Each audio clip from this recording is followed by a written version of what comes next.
Hello students, कैसे हैं आप सब। होप सो अच्छा होता है, रिजल्ट होगी।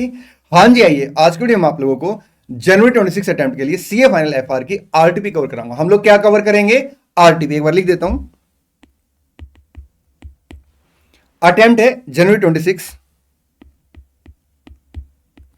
सब्जेक्ट आपका CA final financial reporting. Video को आगे बढ़ाने से पहले कुछ प्यारी प्यारी सी बातें आपके साथ डिस्कस कर लेता हूं। जनवरी 26 अटेम्प्ट के लिए सीए फाइनल एफआर के जो टॉप मोस्ट इंपोर्टेंट क्वेश्चन है वो ऑलरेडी मैंने शेयर कर दिए हैं। उन क्वेश्चनों का पीडीएफ आपको मिलेगा मेरे टेलीग्राम चैनल पे, और वीडियो का लिंक मिलेगा आपको वीडियो के डिस्क्रिप्शन में। हालांकि मैंने जो एक मैसेज आप लोगों के साथ शेयर कर रखा है पीडीएफ को लेके, उसी के साथ मैंने वीडियो का लिंक भी शेयर कर रखा है। जितने इंपॉर्टेंट नोट्स होते हैं मैं सारे के सारे अपने टेलीग्राम चैनल पे शेयर करता था। तो आप क्या करेंगे, टेलीग्राम चैनल को ज्वाइन कर लेंगे, वहां से नोट्स डाउनलोड कर लेंगे। पिछले बड़े सारे अटेम्प्ट की ना आरटीपी एमटीपी की वीडियो ऑलरेडी मैंने शेयर कर रखी है। उन वीडियो की प्लेलिस्ट का लिंक आपको वीडियो डिस्क्रिप्शन मिल जाएगा। आपको जिस भी अटेम्प्ट की आरटीपी एमटीपी देखनी, आप क्या करेंगे, आरटीपी एमटीपी देख सकते हैं। ठीक, आप कॉपी पेन लेके बैठे और साथ में कैलकुलेटर लेके बैठे, और जब मैं आपको क्वेश्चन सोल्व कराऊंगा तो आप क्या करेंगे, मेरे साथ साथ क्वेश्चन भी सोल्व करेंगे। आइए स्टार्ट कर लेते हैं। आरटीपी सीए फाइनल एफआर जनवरी 26 अटेम्प्ट। एक बात और, मैं आपको ना इस आरटीपी के सारे क्वेश्चन कवर कराऊंगा, चाहे वो केस सिनेरियो है या आपका डिस्क्रिप्टिव क्वेश्चन है, इररिस्पेक्टिव कि वो क्वेश्चन किसी और वीडियो में जो मैंने यूट्यूब पे शेयर कर रखे उसमें कवर है या नहीं है, मैं आपको कंप्लीट आरटीपी यहीं पे कवर कराऊंगा। केस सिनेरियो 1, स्टूडेंट की एक क्वेरी हो रही थी कि सर हम एग्जाम के अंदर केस सिनेरियो कैसे हैंडल करें। देखिए दोस्त, इसके लिए आपने क्या करना, 3 स्टेप फॉलो करने। पहले स्टेप में आप क्या करेंगे, डायरेक्ट एमसीक्यू पढ़ेंगे। अब जैसे मैं ये बात बोलता हूं, स्टूडेंट कहते हैं कि सर एक बात बताओ, अगर हम डायरेक्ट एमसीक्यू पढ़ेंगे तो हम आंसर कैसे करेंगे। दोस्त, मैंने अभी ये नहीं बोला कि आपने एमसीक्यू का आंसर करना, आपने सिंपल पहले क्या करना, एमसीक्यू पढ़ना है। उसका रीजन ये है कि केस सिनेरियो में ना कई बार एक दो पैराग्राफ ऐसा भी आ जाता है जिसके रिगार्ड्स में एमसीक्यू ही नहीं है, तो एक तो पैराग्राफ अपने लिए रीड करना बेकार हो गया। सेकंड, जब हम कोई भी सेंटेंस पढ़ते हैं ना, कोई पैराग्राफ पढ़ते हैं, कोई सेंटेंस पढ़ते हैं, कोई इवेंट ट्रांजैक्शन रीड करते हैं, तो उसके मल्टीपल ट्रीटमेंट हो सकते हैं। और अगर मैं डायरेक्ट केस सिनेरियो पढ़ता हूं ना, तो मेरे माइंड में उसके मल्टीपल ट्रीटमेंट चल रहे होंगे, जबकि मेरे लिए एग्जाम के अंदर रेलिवेंट क्या है, रेलिवेंट है सिर्फ एमसीक्यू का आंसर करना। इसलिए हम लोग पहले क्या करेंगे, एमसीक्यू पढ़ेंगे। सेकंड स्टेप में हम क्या करेंगे, केस सिनेरियो पढ़ेंगे। जब आप एमसीक्यू पढ़ के केस सिनेरियो पढ़ोगे ना, तो आपका पूरा फोकस उस एमसीक्यू के आंसर पे होगा। ठीक, थर्ड स्टेप में आप क्या करेंगे, फिर एमसीक्यू का आंसर टिक कर देंगे। ठीक, आइए शुरू कर लेते हैं। सबसे पहले MCQ 1, what would be the least term in the given case. आपने बताना लीस्ट टर्म कितनी है इन द गिवन केस। ये आपका इंडेस 116 का क्वेश्चन है। At what value does the lease liability be recognise initially. आप इनिशियली लीज लायबिलिटी को कितनी वैल्यू पे रिकॉर्ड करेंगे। इस एमसीक्यू को लेके मैंने कुछ कॉन्सेप्ट भी आपको डिटेल में एक्सप्लेन करें। एक बात और मैं आपको बता दूं, पूरी की पूरी आरटीपी के अंदर ना जहां पे भी लगेगा कि कुछ कॉन्सेप्ट मैंने आपको रिवाइज कराने, तो मैं आपको कॉन्सेप्ट रिवाइज कराऊंगा साथ साथ। ठीक, बड़े अच्छे से मैं आपको आरटीपी कवर कराने जा रहा हूं। ये भी आपका 116 का क्वेश्चन है। At what value the right of use asset be recognise initially. हम लोग इनिशियली यूज असेट को कैसे रिकॉर्ड करते हैं, इनिशियली सर जो हमने लीज लायबिलिटी रिकॉर्ड की है प्लस आपका डायरेक्ट कॉस्ट और प्लस लीज लायबिलिटी रिकॉर्ड करने से पहले जो भी हमने पेमेंट की है। ठीक, what would be the amount of depreciation to be charge annually on ROU asset. हम आरओयू एसेट पे एनुअल डेप्रिसिएशन कितना चार्ज करेंगे। हम आरओयू एसेट को कितने ईयर में डेप्रिसिएट करते हैं। सर अगर अपने पास परचेज ऑप्शन है और हम परचेज ऑप्शन को अडॉप्ट करेंगे, तो उस केस में हम लोग क्या करते हैं, आरओयू सेट को डेप्रिसिएट करते हैं over the useful life of the asset. लेकिन अगर अपने पास परचेज ऑप्शन नहीं है, परचेज ऑप्शन है बट हम अडॉप्ट नहीं करेंगे, तो उस केस में क्या होगा, उस केस में हम आरओयू सेट को डेप्रिसिएट करेंगे ओवर द यूजफुल लाइफ और आपका least term whichever is lower. ये भी आपका 116 का क्वेश्चन है। At what rate would deferred tax be calculated for the year ender. आपने किस रेट के साथ डेफर्ड टैक्स कैलकुलेट करना है, आपका इंडेक्स 12 का क्वेश्चन है। ठीक, आइए अब हम केस सिनेरियो पढ़ेंगे। X limited prepare its financial statement based on आपका इंडेस। ठीक है जी। X limited lessee entered into an agreement with Y limited lessor to lease an entire floor of building for a period of 10 year with an option to extend the lease for 5 year. Original lease term कितने से, 10 year से, और 5 year का अपने पास extension option है। ठीक, at the commencement date वो date होती है जिसपे लेसर लेसी को असेट हैंड ओवर करता है। ठीक, हम इस डेट पे क्या करते हैं, lease liability RO set record करते हैं। X Limited is not reasonably certain to exercise the option to extend the lease. जो एक्स लिमिटेड है वो रीजनेबली सर्टेन नहीं है कि वो जो एक्सटेंशन पीरियड है उसे अडॉप्ट करेगा। इसका मतलब क्या है, लीज टर्म अपनी 10 ईयर होगी। लो जी, बन गया एमसीक्यू का आंसर। अब अगर हमने पहले एमसीक्यू नहीं पढ़ रखा होता तो हम यहां पे अलग अलग एंगल से हो सकता है क्वेश्चन को सोचते, लेकिन अब अपना काम हो गया जी। हमें तो सिर्फ एक आंसर करना था कि लीज टर्म कितनी है, 10 ईयर। चले जी sir. Lease payment are 50,000 per year during the initial term and 55,000 per year during the optional period. अब ये अपने लिए इररेलेवेंट हो गया। 10 ईयर के लिए हमें क्या करना, 50,000 के हिसाब से लीज पेमेंट करनी है। As per the terms of the contract lease payment are required to be paid at the beginning of the each year. हमने क्या करना, स्टार्टिंग में ही लीज पेमेंट करनी है। मतलब आपका 1, 2, 3, 4, 5, 6, 7, 8, 9 और 10। हमने जो पहली लीज पेमेंट करनी है वो आपका ईयर 1 के फर्स्ट डे पे करनी है। उसके बाद ईयर 2 के फर्स्ट डे पे, मतलब हर साल हम क्या करेंगे, पेमेंट करते रहेंगे। ठीक है, आपका एक तरीके से एडवांस पेमेंट बन गई है। और जब लीज पेमेंट आपकी इक्विवेलेंट होती है तो उसके समय हम लोग क्या करते हैं, एन्युटी फैक्टर यूज करते हैं। आगे बढ़ते हैं। To obtain the lease, X Limited incurred initial direct cost of 20,000, out of which 15,000 relate to the payment to a former tenant occupying that floor of the building and 5,000 relate to the commission paid to the real estate agent that arranged the lease। तो ये direct cost होगी, दोनों की दोनों 20,000 आपका initial direct cost आ गई। ठीक, हम लोग क्या करेंगे, जो लीज लायबिलिटी उसमें ऐड कर देंगे इस कॉस्ट को to calculate the amount of the RO set. As an incentive to X Limited for entering into the lease, Y Limited agree to reimburse to X Limited the real estate commission of 5,000। Okay, 5,000 का हमें क्या मिलेगा, incentive मिल जाएगा। ठीक, आगे बढ़ते हैं। The interest rate implicit in the, ये आपका इंसेंटिव मतलब पैसा लेसी को मिलेगा। The interest rate implicit in the lease is not readily determinable by x limited. ठीक है जी, उसके समय हम लोग क्या करते हैं, इंक्रीमेंटल बोरिंग रेट यूज कर लेते हैं। X limited incremental boring rate कितना 10% है और हम 2 डेसिमल तक कंसिडर करना डिस्काउंट फैक्टर। ठीक, इसके बाद वो डेफर्ड टैक्स की बात कर रहा है। आइए अब इसी के रिगार्ड में अपने 3 एमसीक्यू बचे हुए हैं। इनिशियली लीज लायबिलिटी कितने से आएगी, देखिए 50,000 जो हमने डाउन पेमेंट की है तो डिस्काउंट फैक्टर 1 आ गया। उसके बाद 9 डिस्काउंट फैक्टर और हमें कंसिडर करने पड़ेंगे। 2 डेसिमल तक डिस्काउंट फैक्टर आपका 1, 2, 3, 4, 5, 6, 7, 8, 9 GT, ये आ गया 5.76 प्लस 1 6.76।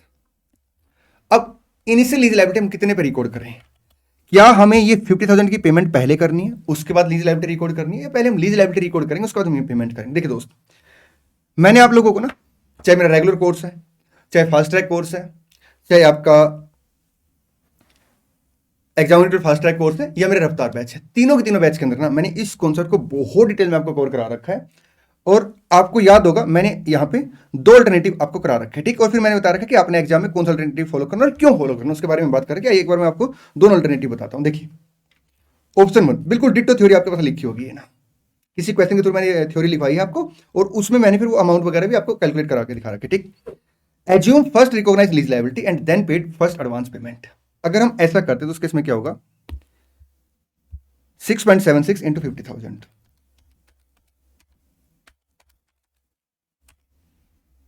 3,38,000। इसने 2 डेसिमल तक बोल रखा। आई थिंक इंस्टीट्यूट ने क्या कर रखा है यहाँ पे, जो राउंडिंग हो उसे इग्नोर कर रखा है। तो मैं इनके हिसाब से अगर डेसिमल फैक्टर निकालूं तो एक बार दोबारा निकाल लेते हैं, 1 डिवाइड बाई 1.101 2 3 4 5 6 7 8 9 GT, ये अपना 5.759 है। इंस्टीट्यूट ने यहाँ पे 5.75 आई थिंक कंसिडर कर रखा है। तो 6.75 की अगर हम बात करें, 6.75 इंटू आपका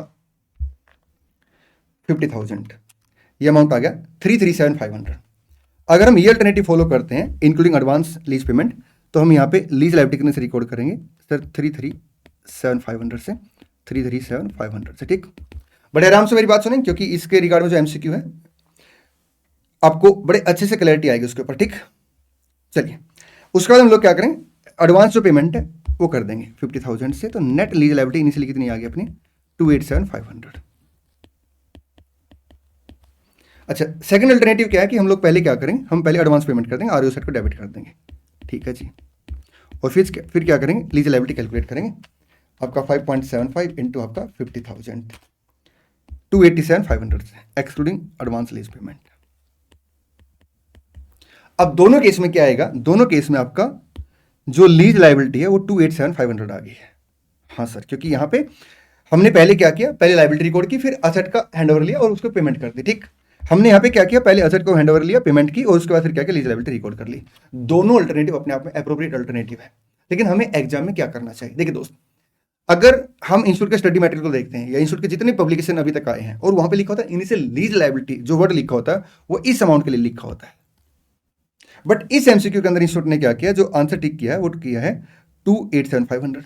अब सर हमें एग्जाम में क्या करना चाहिए, देखिए दोस्त, अब एग्जाम में हम वहां पे टोस तो करेंगे नहीं कि इसमें से कौन सा आंसर करेक्ट है, इंस्टीट्यूट कौन सा आंसर अडॉप्ट करने वाला है, क्योंकि दोनों आंसर अपने आप में एप्रोप्रिएट आंसर है। तो मैं ये बोलूंगा कि जो आपको बेस्ट लगे आप वो आंसर टिक कर देना। मेरे हिसाब से जो इंस्टीट्यूट की पास प्रैक्टिस है उसके हिसाब से आंसर आना चाहिए 337,500, जो इंस्टीट्यूट की पास प्रैक्टिस है, क्योंकि हम इंस्टीट्यूट की पास प्रैक्टिस को इग्नोर नहीं कर सकते। अब जो मैं बोलने जा रहा हूं प्लीज इस बात को ना कॉपी में नोट कर लें, प्लीज इस बात को कॉपी में नोट कर लें। अगर इस तरह का क्वेश्चन एग्जाम में आता है और जहां पे दो अल्टरनेटिव बनते हैं, दोनों अल्टरनेटिव आपको ठीक लग रहे हैं, आप किसी एक पे टिक करके आए, उसके बाद आपने क्या करना, आपने ना जब आपके सारे एग्जाम खत्म हो जाए, मैं नहीं चाहता कि एफआर के एग्जाम के बाद आप डिस्टर्ब हो इस चीज से, ठीक, जब आपके सारे एग्जाम खत्म हो जाए तो उसके बाद आपने क्या करना, इंस्टीट्यूट को मेल लिखनी है कि मैंने ये अटेम्प्ट दिया है और इसमें मेरे हिसाब से इस एमसीक्यू के ये दो अल्टरनेटिव बनते हैं। तो देखिए अभी तक जो पास्ट हिस्ट्री रही है, इंस्टीट्यूट क्या करता है, जहां पे अल्टरनेटिव आंसर होते हैं तो एमसीक्यू के अल्टरनेटिव आंसर अडोप्ट कर लेता है, एक्सेप्ट कर लेता है। और आप देखेंगे सजेस्टेड आंसर में भी अल्टरनेटिव आंसर बाकायदा आते हैं। ठीक, तो आपने क्या करना, आपने मेरे हिसाब से ये आंसर टिक करके आना चाहिए। ठीक, बट इंस्टीट्यूट ने ये आंसर दे रखा है तो दोनों ही आंसर अपने आप में यहाँ पे क्या एप्रोप्रिएट आंसर है।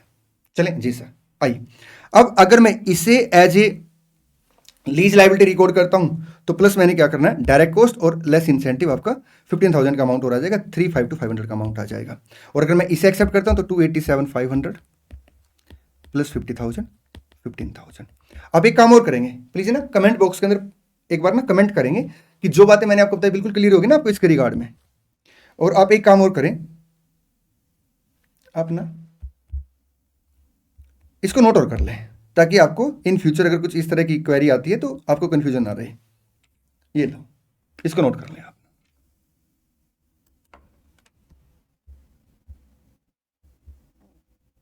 वीडियो को पॉज करके स्क्रीनशॉट ले सकते हैं आप, ठीक, या वीडियो को पॉज करके नोट कर सकते हैं। आइए आगे बढ़ते हैं दोस्त। एक बात और मैं आपको बताऊं, इस तरह की अगर मान लो आरटीपी वगैरह में कुछ क्वेरी आती है तो इसको अपने माइंड पे कभी हैवी मत होने देना। ठीक, मैंने आपको बता दिया बहुत बेस्ट वे है। अगर इस तरह का एग्जाम में क्वेश्चन आता तो आप इंस्टीट्यूट को मेल जरूर लिखिए। और आपने देखा होगा पास्ट में मैंने कई सारी इस तरह की वीडियो बनाई है जहां पे अल्टरनेटिव आंसर पॉसिबल है, और हमने इंस्टीट्यूट को मेल भी कराया आप लोगों को। ठीक है, आप लोगों से रिक्वेस्ट की, आप भी मेल करें, और बच्चों ने मेल की है तो इंस्टीट्यूट ने एक्सेप्ट भी किया है। चलिए आगे बढ़ते हैं। टैक्स रेट हम डेफर्ड टैक्स के लिए कौन सा कंसिडर करते हैं, जो आपका रिपोर्टिंग डेट पे होता है एज पर एनेक्टेड लॉ या एज पर आपका सब्सटेंशियली अनेक्टेड लॉ। ठीक, X Limited has deferred tax asset recognized in the balance sheet at 31st March tax 2 in respect of the unused tax losses that can be used to reduce taxable income in future year. ठीक है जी, the income tax rate used to calculate the deferred tax was 40%, which was the current rate of tax applicable. ठीक है, at the balance sheet date. New government come into power on 1st April, और उन्होंने क्या किया, जो आपका legislation पास किया 17 अप्रैल को, उसमें इनकम टैक्स का रेट 33% था। तो रिपोर्टिंग डेट पे एज पर एनेक्टेड लो या सब्सटेंशियली एनेक्टेड रेट क्या है 40%, क्योंकि सब्सटेंशियली एनेक्टेड आपका अगले साल जाके हुआ है। तो हम लोग यहाँ पे क्या करेंगे 40%, मतलब सब्सटेंशियली एनेक्टेड या फिर आपका 33% जो है वो अगले साल जाके अनेक्ट हुआ है। तो रिपोर्टिंग डेट का हम रेट कंसिडर करते हैं, दैट इज आपका 40%। चलें जी सर, आइए आगे बढ़ते हैं। Case scenario 2, on the basis of the fact given above, choose the most appropriate answer to question 6 to 10 below based on the relevant Ind AS. What amount of revenue be recognized for year 1? आपने बताना कि year one revenue कितनी record होगी, 115 का question है। What will be the accounting treatment for the contract extended? अगर contract extend हुआ है at the end of the year 1 with respect to the revenue recognition, आपका 115 का क्वेश्चन है। What would be the remaining total revenue of the contract for 5 year? आपका 115 का question है। What amount of revenue we recognize for year 2? आपका 115 का question है। State which of the following statement is correct with respect to transaction between A Limited and K Limited and between A Limited and L Limited under Ind AS 24, Ind AS 24 का question. ठीक, आइए अब हम क्या करेंगे, अब हम case scenario पढ़ेंगे। देखिए क्या लिखता है, A Limited entered into a 3-year contract to provide 1,000 hour of standard call center operator time per annum for 6 lakh, 2 lakh per year. The stand alone selling price at the Inception. एक बार diagram बनाते हैं। देखिए, एक contract हुआ आज अगले 3 साल के लिए, 1 2 3, ये कॉन्ट्रैक्ट की इंसेप्शन डेट है, ठीक है। तो मैं यहाँ पे ईयर 0 लिख देता हूँ। हम क्या करेंगे, 1000 आपका आवर की सर्विस प्रोवाइड करेंगे और 2 लाख पर ईयर चार्ज करेंगे।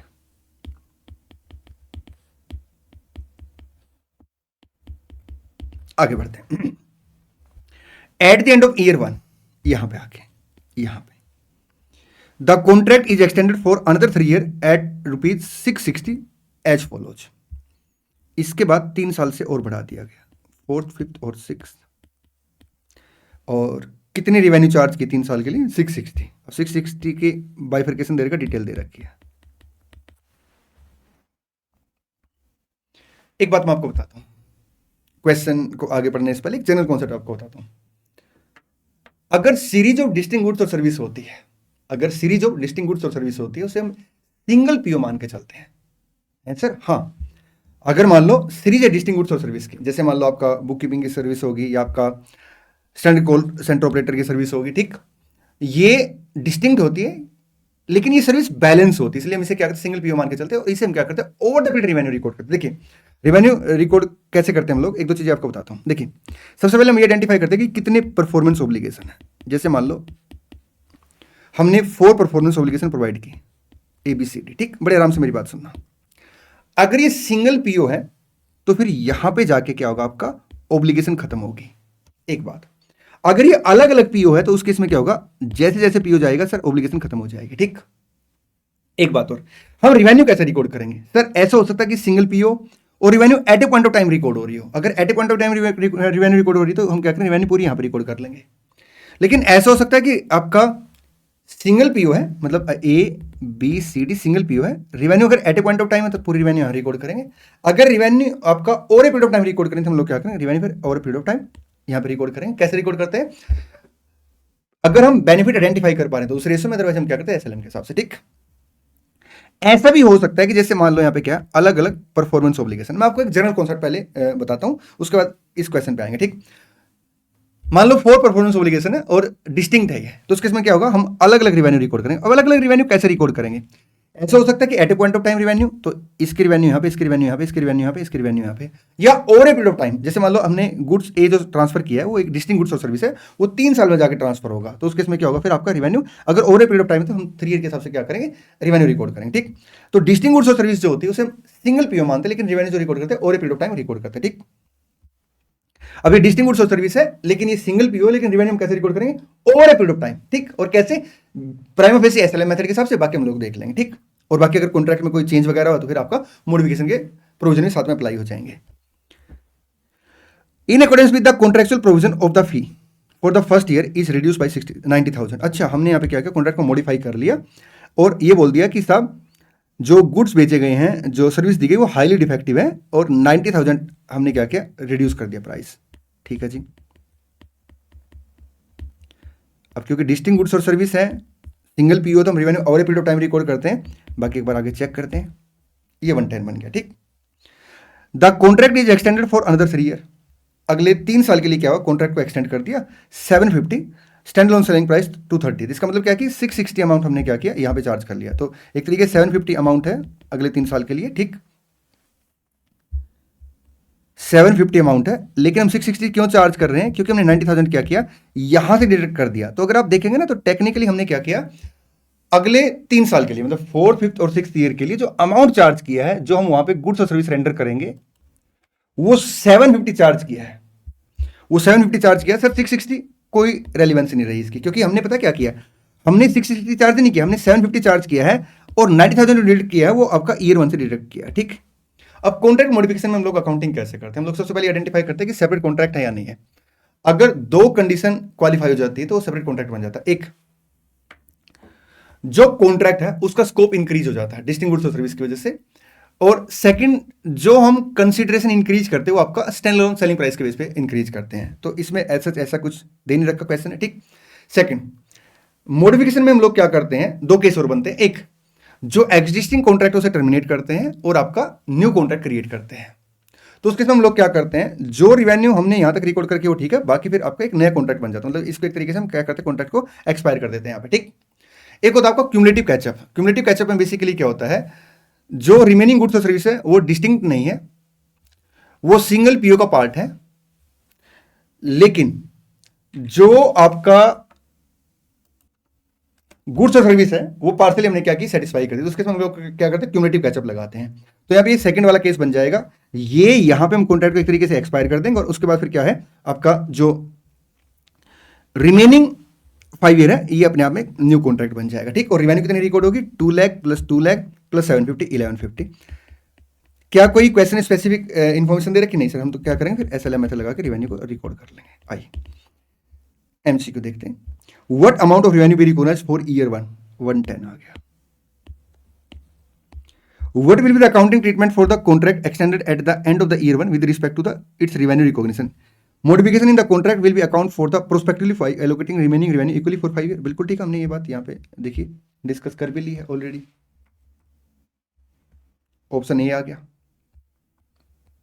चलें जी सर, ये गलती मत करना कि 660 अमाउंट चार्ज किया गया है, फिर से इस लाइन को पढ़ लेना। 3 ईयर के लिए 750 चार्ज किया गया, 660 तो इसलिए हो गया क्योंकि हम पैसे 660 मांगे, क्योंकि जो 2 लाख के पैसे यहाँ पे हमें देने, तो उसमें से हमने 90,000 क्या किया, डिडक्ट कर लिया है, ठीक। मतलब ऐसे बोलता हूँ, हम जो पैसे चार्ज करेंगे वो 750 चार्ज करेंगे 3 साल के लिए, क्योंकि हम यहाँ पे एक तरीके से इनडायरेक्टली या डायरेक्टली 2 लाख चार्ज कर चुके हैं, जिसमें 90,000 डिडक्ट हो चुके, तो फिर ये तो यहाँ पे एडजस्ट हो गया ना, ये 750 ही है। चलें जी सर, कई बच्चे यहाँ पे गलती कर सकते हैं, वो 660 इसे मान के चलेंगे 3 साल के लिए, नहीं, 3 साल के लिए 750 क्लियर लिखा हुआ है।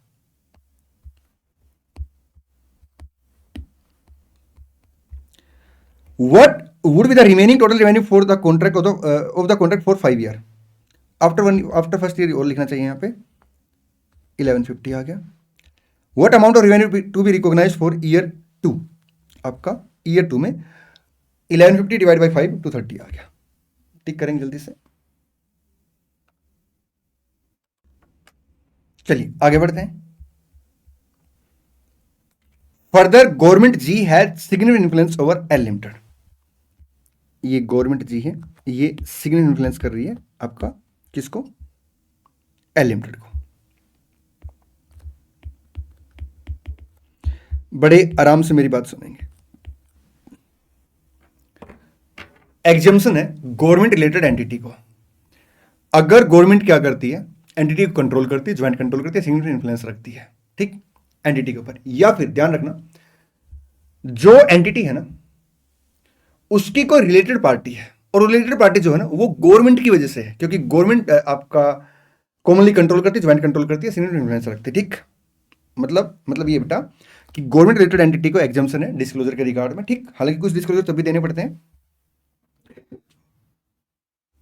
अगर कोई भी एंटिटी ऐसी है जिसे गवर्नमेंट क्या करती है, कंट्रोल करती है, ज्वाइंट कंट्रोल करती है, सिग्निफिकेंट इन्फ्लुएंस रखती है, या एंटिटी रिलेटेड पार्टी है, क्योंकि सिमिलर गवर्नमेंट मतलब आपका गवर्नमेंट जो है उसे कंट्रोल, ज्वाइंट कंट्रोल या सिग्निफिकेंट इन्फ्लुएंस रखती है, ठीक। चलिए, L limited has significant influence over A limited. और जो मैं आपको ना साथ साथ कॉन्सेप्ट रिवाइज कराता हूं ना, अगर आपको लगता है कि ये कॉन्सेप्ट थोड़ा सा हेल्दी कॉन्सेप्ट है सर, हमें नोट करना चाहिए, तो आप वीडियो को पॉज करके नोट भी कर सकते हैं साथ साथ। Government G has significant influence over L limited, ठीक है जी। L limited has significant influence over A limited.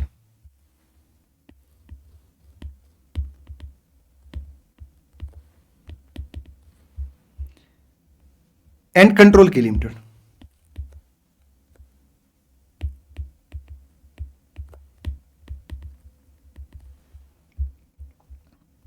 All entity have transaction with each other. अब एक बार चेक कर लेते हैं क्या करे question. State which of the following statement is correct with respect to the transaction. अब यहां पे देखिए, यहां पे अगर इनके बीच में कोई भी ट्रांजैक्शन आपस में, तो ये क्या करेंगे, डिस्क्लोजर देना पड़ेगा, ठीक। हाँ, गवर्नमेंट के साथ होती जैसे मान लो एल का, तो उसके साथ फिर डिस्क्लोजर नहीं जाता। हालांकि कुछ डिस्क्लोजर तब भी जाते हैं, बट ये एमसीक्यू है तो उस हिसाब से हमें एक बार आंसर देखना पड़ेगा। Transaction between both A limited and L limited and A limited and K limited are not disclosable. No. Transaction between A limited and L limited are not disclosable, but transaction between A limited and K limited are disclosable. Transaction between A limited and L limited are disclosable, but transaction between A limited and K limited are not disclosable। नहीं, सारी जो transaction एक दूसरे के साथ वो सब डिस्क्लोजेबल होंगी, ठीक है। एक बार फिर से पढ़ देता हूँ। Transaction between both A limited and A limited and K limited are not डिस्क्लोजेबल, नहीं सारी डिस्क्लोजेबल होगी। Transaction between both A limited and L limited and A limited and K limited are डिस्क्लोजेबल। चलें जी सर, आइए आगे बढ़ते हैं। क्वेश्चन नंबर 11 बहुत ही प्यारा क्वेश्चन है और कोई ज्यादा टफ क्वेश्चन नहीं है, ठीक है, एवरेज क्वेश्चन हम इसको बोलेंगे। आइए एक बार ना पहले थोड़ा सा कॉन्सेप्ट डिस्कस करते हैं। होता क्या है शेयर बेस्ड पेमेंट में ना, ग्रुप कंपनियां जब शेयर बेस्ड पेमेंट इशू करती है, यहाँ पे एच कंपनी है, एच नाम रखे पी रखे सर, हमें हैबिट है फाइनल के अंदर पी लिमिटेड पेरेंट कंपनी, ये सब्सिडरी कंपनी, ठीक। यहां पे क्या क्या कॉम्बिनेशन बन सकते हैं, यहां पे एस के एम्प्लॉय, यहां पे एस के एम्प्लॉय, ठीक। पी ने क्या किया, इन्हें एसबीपी इशू कर दिया, मान लो इक्विटी सेटलमेंट के तहत इन्हें क्या किया, एसबीपी इशू कर दिया। बिल्कुल बेसिक सा कॉन्सेप्ट पहले डिस्कस करें, ठीक। तो इस केस में देखिए क्या पी के यहाँ पे कोई एक्सपेंडिचर रिकॉर्ड हुआ नहीं सर, क्योंकि गुड्स और सर्विस जो भी एम्प्लॉय की साइड से आएंगे, मतलब सर्विस जो प्रोवाइड करेंगे एम्प्लॉय वो एस को प्रोवाइड करेंगे, तो यहाँ पे कोई खर्चा तो होगा नहीं, ठीक। लेकिन एसबीपी से इश्यू किया तो ये क्या करेगा, एसबीपी रिजर्व रिकॉर्ड कर लेगा। अच्छा, जो एस है इसके यहाँ पे क्योंकि एम्प्लॉय ने सर्विस प्रोवाइड की तो एस क्या करेगा, अपने यहाँ पे एम्प्लॉय बेनिफिट एक्सपेंसेस रिकॉर्ड कर लेगा। बन की बात जी सर। अब जो पी लिमिटेड है वो यहां पे अगर देखा जाए तो पेमेंट कर रहा है इक्विटी शेयर की फॉर्म में, ठीक है, किसको, एस के एम्प्लॉय को, लेकिन बेनिफिट किसको मिल रहा है, एस को। अगर मान लो पी एस को कोई भी बेनिफिट देता है तो पी के लिए एक तरीके से क्या बन गई, इन्वेस्टमेंट बन गई, तो हम लोग यहां पे क्या बोलेंगे, इन्वेस्टमेंट इन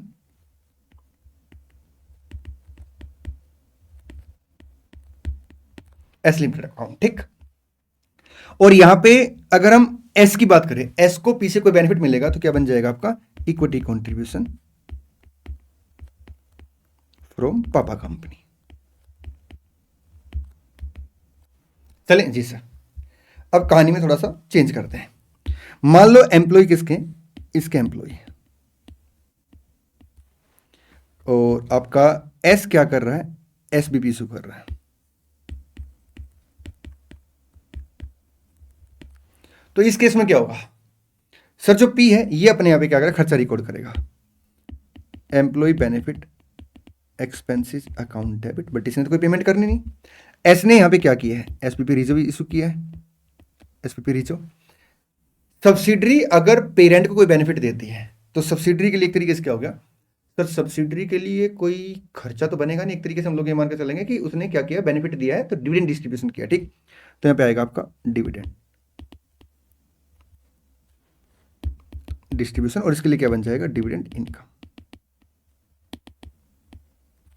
बन की बात जी सर। आइए अब हम चलते हैं क्वेश्चन नंबर 11 पे।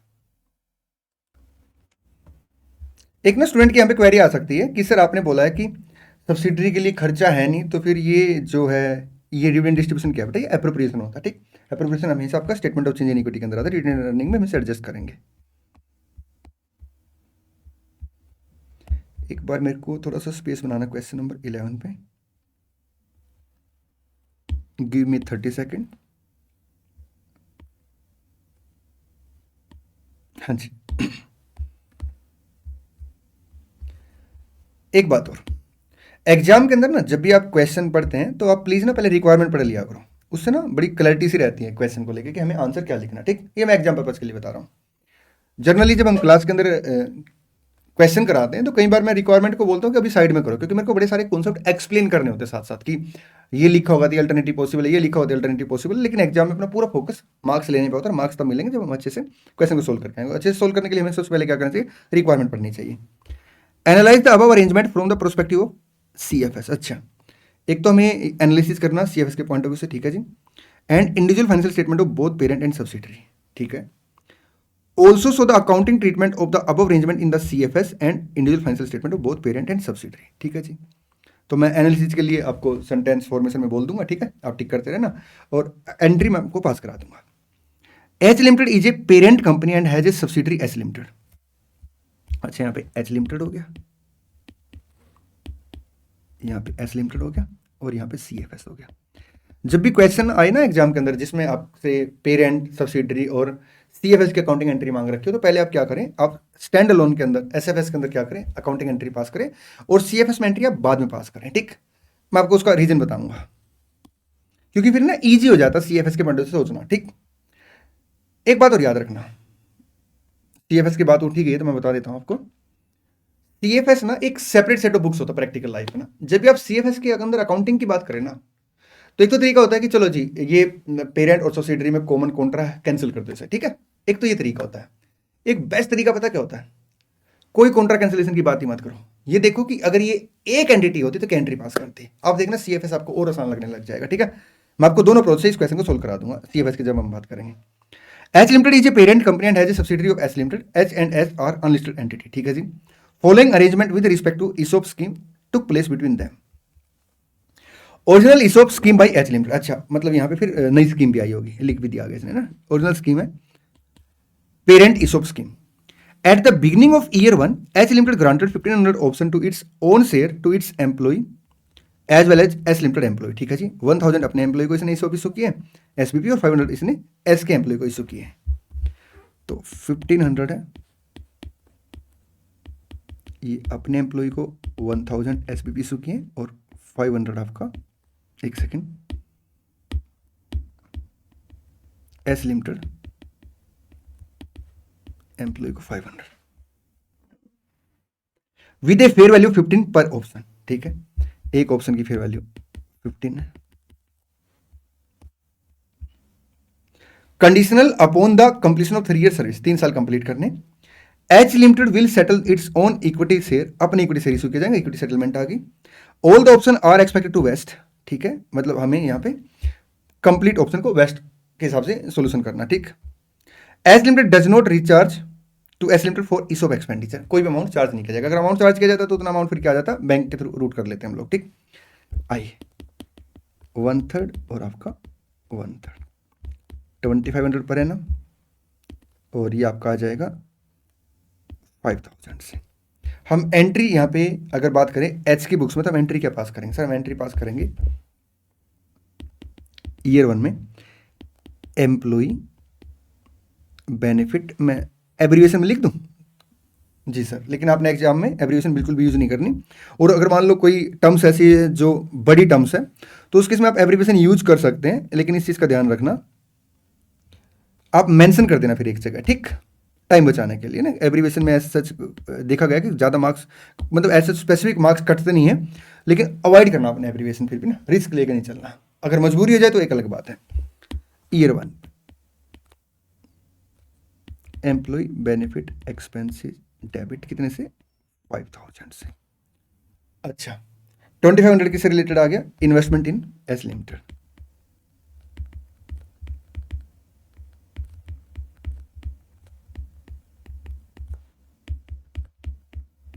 टू एसबीपी रिजर्व इक्विटी 7500 से। अब जो एस है इसका तो मतलब है नहीं किससे, एच से, बस इतना मतलब है कि एच अपने एसबीपी इशू करेगा। ठीक है, तो इसके लिए क्या बन जाएगा, employ benefit expenses account debit 2500 से, और टू आपका इक्विटी आ जाएगा कंट्रीब्यूशन फ्रॉम एच लिमिटेड 2500 से। मैं सीएफएस की बात बाद में करूंगा। ठीक, चलिए, अगर क्वेश्चन में कुछ और ना लिखा हो तो हम लोग क्या करेंगे, अगले 3 साल तक ये एंट्री पास करेंगे, उसके बाद फिर एच क्या करेगा, एसबीपी रिजर्व अपना खत्म करके और फिर शेयर इशू कर देगा। ठीक, चले जी सर, आइए आगे बढ़ेंगे। New ESOP scheme by S limited subsidiary ESOP scheme. अब न्यू स्कीम एस ने इशू की है। H limited and S limited are unlisted entity. ठीक है, however at the end of the year 1 S limited get listed, first year के end में S listed होगी। ठीक, at the beginning of year 2 S limited offer 1500 option to its own share to H limited employ and its own employ 1000 to H के employ को, 500 अपने employ को।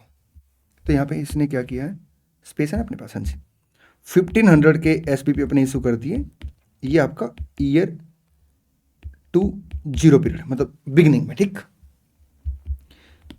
1500, एक बार फिर से रीड कर लेते हैं। 1000 किसके एम्प्लॉय को दिए जाएंगे? एच के एम्प्लॉय को, एच लिमिटेड, और ये इसने ओन एम्प्लॉय को। आगे बढ़ते हैं। Conditional upon H limited and H limited employ surrendering right over parent ESOP scheme. ध्यान से लाइन पढ़ना, ये कोई नई स्कीम जरूर आई है, लेकिन ये जो नई स्कीम है इंडिपेंडेंट स्कीम नहीं, ये पहली वाली के ऊपर डिपेंडेंट है। मतलब आपको ये बोला गया है कि जो एम्प्लॉय को पहले शेयर मिले थे एच के, अब दोनों कंपनी के एम्प्लॉय को जो शेयर मिलेंगे वो एस के शेयर मिलेंगे। ठीक, remaining vesting period is same as H limited ESOP scheme, conditional upon the completion remaining 2 year of service. मतलब देखिए, बात समझिए, क्योंकि ग्रुप में ना डिसीजन तो अल्टीमेट सेम मैनेजमेंट का होता है। पहले मैनेजमेंट ने क्या फैसला किया कि हम एच के शेयर देंगे। ठीक, कैसे देंगे? 1000 शेयर देंगे एच के एम्प्लॉय को और 500 शेयर देंगे एस के एम्प्लॉय को। फिर फैसला 1 साल के बाद चेंज कर दिया कि ऐसा जी स्कीम रहेगी ऐसे ही, 2 साल और काम करना पड़ेगा, लेकिन जो शेयर दिए जाएंगे वो एस के शेयर दिए जाएंगे, 1000 एच के एम्प्लॉय को और 500 एच के एम्प्लॉय को। ठीक, incremental fair value of the new scheme कितने से? 6 से। ध्यान रखना, ये इंक्रीमेंटल फेयर वैल्यू मतलब जो फेयर वैल्यू हम ऑलरेडी रिकॉर्ड करे थे उसमें हमें क्या करना पड़ेगा, इसका इफेक्ट और लेना पड़ेगा। ठीक,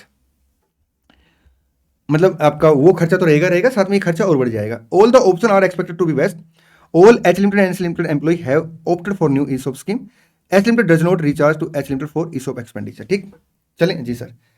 एनालिसिस में सबसे पहले आप ये लिखेंगे कि इनिशियली हम लोग क्या करेंगे, इनिशियली एच लिमिटेड और एच लिमिटेड जो है ये आपका अकाउंटिंग इस हिसाब से करेंगे कि जो एच है वो एसपीपी इशू करेगा और जो अपने एम्प्लॉय को वो एसपीपी दे रहा है उसके रिगार्ड में खर्चा रिकॉर्ड कर लेगा, और जो एस के एम्प्लॉय को एसपीपी दे रहा है उसके रिगार्ड में वो क्या करेगा, इन्वेस्टमेंट रिकॉर्ड कर लेगा। ठीक, और एस अपने यहाँ पे क्या करेगा, एक्सपेंडिचर रिकॉर्ड कर लेगा और फिर आपका equity contribution from the parent record कर लेगा। ठीक जी सर। सीएफएस के एनालिसिस की बात मैं एक साथ बता दूंगा आपको, अभी हम सीएफएस की बात कर ही नहीं रहे। अब बात करते हैं ईयर 2 में जीरो पीरियड में। देखिए, सबसे पहले हमें क्या करना पड़ेगा, ये जो स्कीम है इसे कैंसिल करना पड़ेगा। इसे क्या करना पड़ेगा, कैंसिल करना पड़ेगा। तो यहां पे सिर्फ एच की बात करेंगे पहले ना। अगर हम एच की बात करें तो जो एसबीपी रिजर्व है इसे हम क्या करेंगे, इसे सर हम कैंसिल कर देंगे, क्योंकि ये जो एसबीपी रिजर्व अब ये खत्म हो जाएगा। और जो इन्वेस्टमेंट थी, हम शेयर अगर इशू करते तो इन्वेस्टमेंट बनती है, अब हम शेयर इशू कर ही नहीं रहे तो इन्वेस्टमेंट भी कैंसिल होगी।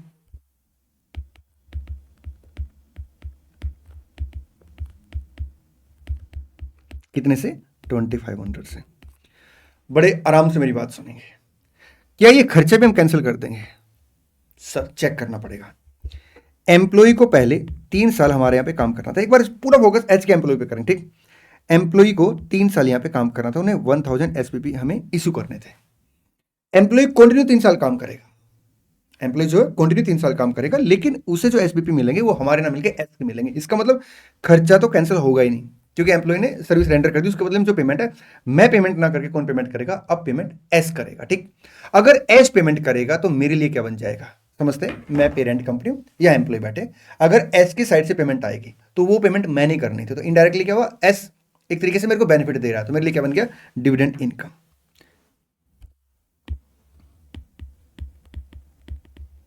सर एक बात बताओ, मैंने कहा हाँ जी, अगर शुरू से एस शेयर देता तो क्या एंट्री बनती? अगर शुरू से एस शेयर देता तो उस केस में एंट्री क्या बनती? उस केस में एम्प्लॉय बेनिफिट एक्सपेंसेस होता एच की बुक्स में, पेरेंट की बुक्स में, और साथ में डिविडेंड इनकम आती। ये देखिए मैंने यहां पे डिस्कस किया था ना। हाँ सर, तो एक बार चेक कर लेते कि नेट एंट्री वही बन रही है नहीं बन रही। इन्वेस्टमेंट कैंसिल होगी, एसपीपी रिजो कैंसिल हो गया, employ benefit to dividend income. Perfect जी सर। आइए अब यहां बात करते हैं। अगर हम यहां बात करें, एक बार स्पेस बना लेता हूं, तो यहां पे देखिए क्या एम्प्लॉय बेनिफिट एक्सपेंसेस जो है वो खत्म हो जाएंगे? नहीं सर। हाँ, जो इक्विटी कॉन्ट्रीब्यूशन है वो खत्म हो जाएगा, क्योंकि हमारे पास पैसा नहीं आएगा, बल्कि अब हमें क्या करना पड़ेगा, एक तरीके से यहां पे अपने एसपीपी इशू करने पड़ेंगे। हमें क्या करना पड़ेगा, अपने एसपीपी इशू करने पड़ेंगे। ठीक, तो जब हम अपने इक्विटी इशू करेंगे, एसपीपी मतलब रेजो इशू करेंगे, तो हमें पहले ये इक्विटी खत्म करनी पड़ेगी। ठीक है, मैं एंट्री को थोड़ा तोड़ के बता रहा हूं, अभी आप 1 मिनट के बाद लिखें, बल्कि ना थोड़ा स्पेस और बनाना पड़ेगा, 1 सेकंड।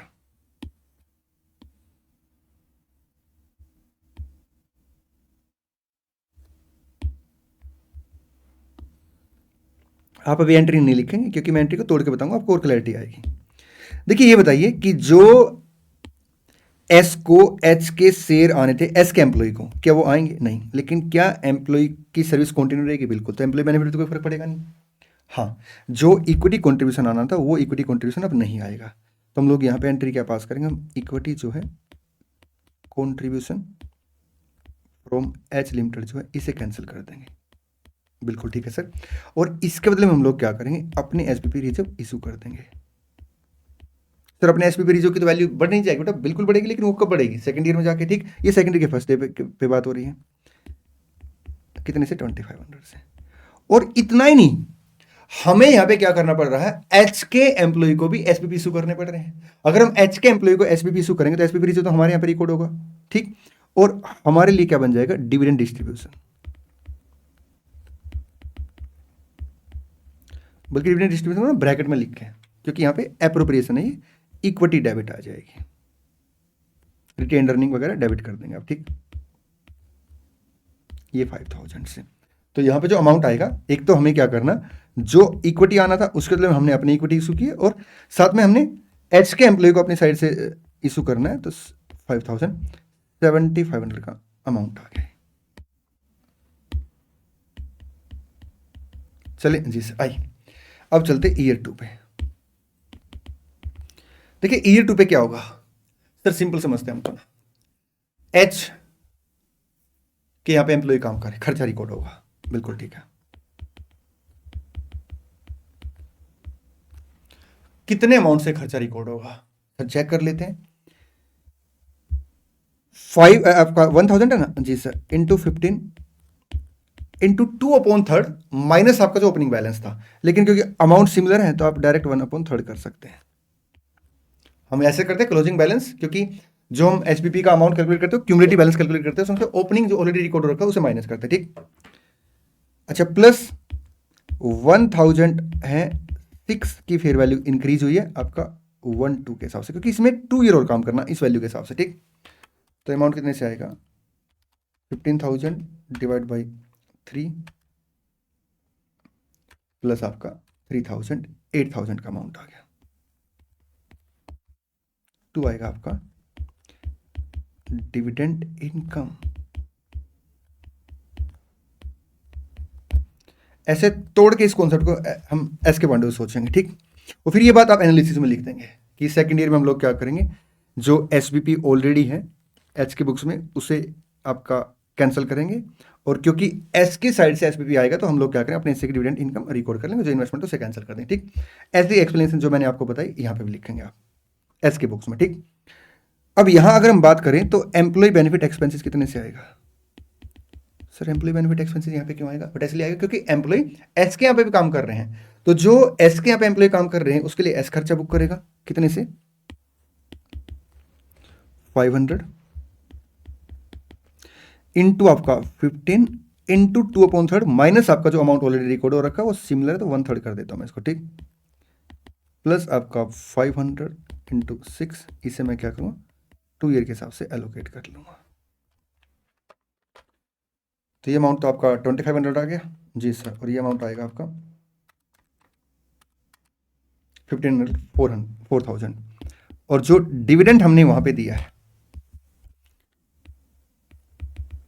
इक्विटी, ध्यान रखना एम्प्लॉय बेनिफिट P&L में जाता है, और ये इक्विटी आपका मतलब जो डिविडेंड है वो आपका इक्विटी में जाएगा, statement of change in equity के अंदर रिटेन अर्निंग में।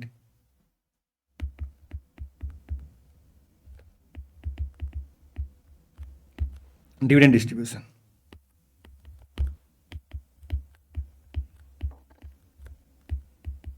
Equity account 12,000। ठीक, ये डिट्टो एंट्री आपकी थर्ड ईयर में आ जाएगी, और फिर उसके बाद क्या होगा, एसपीपी रिजर्व को कैपिटल में कन्वर्ट कर देंगे। थर्ड ईयर में आपको टिक करा देता हूं मैं, क्योंकि कोई फैक्टर चेंज नहीं हुआ।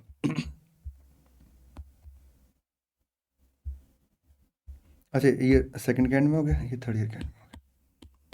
इक्विटी शेयर कैपिटल इशू करने को आप एंट्री यहाँ पे डाल सकते हैं। ठीक, आइए अब बात करते हैं सीएफएस की। देखिए क्या है सीएफएस को, मैं पहले बताऊंगा, एक सेपरेट सेट ऑफ बुक्स अगर हमने मेंटेन कर रखा है तो उस केस में क्या होगा सर? अगर हमने एक separate set of books maintain कर रखा है तो इसका मतलब क्या है, एच के एम्प्लॉय हो एस के एम्प्लॉय हो, आपका एच के एम्प्लॉय हो या एस के एम्प्लॉय हो, सर रुको, एच के एम्प्लॉय होंगे या फिर आपका एस के एम्प्लॉय होंगे? दोनों एक ही तो है सर। अगर सेपरेट सेट ऑफ बुक्स है तो हमें सिंपल एंट्री पास करनी है, employ benefit expenses account debit to क्या आएगा, चेक करते हैं। देखिए अगर मान लो पेरेंट अपने शेयर इशू करती है तो एसबीपी रिजर्व आएगा। हाँ सर, बात सुनना ध्यान से। अगर सब्सिडरी शेयर इशू करती है तो सब्सिडरी के शेयर का वो हिस्सा जो ओन्ड बाय आउटसाइडर होता है बट कंट्रोल बाय पेरेंट होता है उसे हम एनसीआई बोलते हैं। बड़े आराम से मेरी बात सुनेंगे। मैं पी लिमिटेड हूं, मैं अगर शेयर इशू करता हूं मेरे शेयर होल्डर के पास शेयर जाएंगे, ठीक, तो एसबीपी रिजर्व आ जाएगा, SBP reserve to equity share capital.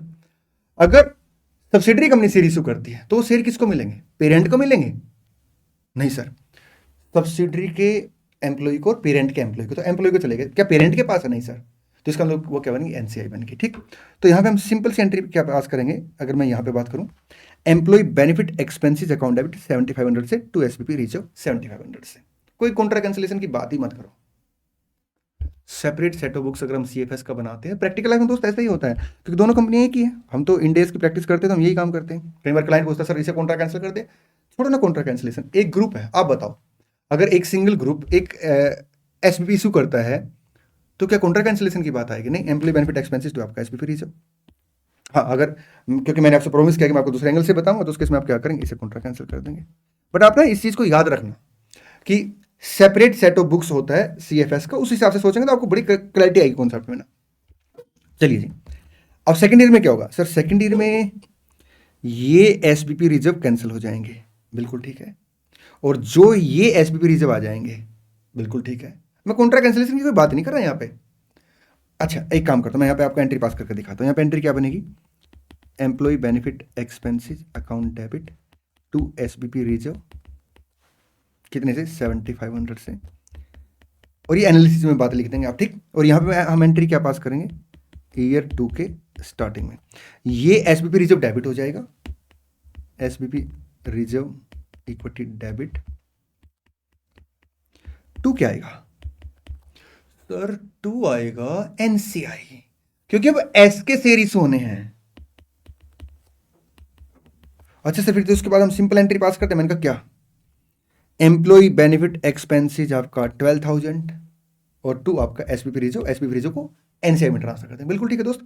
Employ benefit expenses to NCI 12000, ठीक। चलें जी आई, ये सारी बातें आप एनालिसिस में भी लिख देंगे।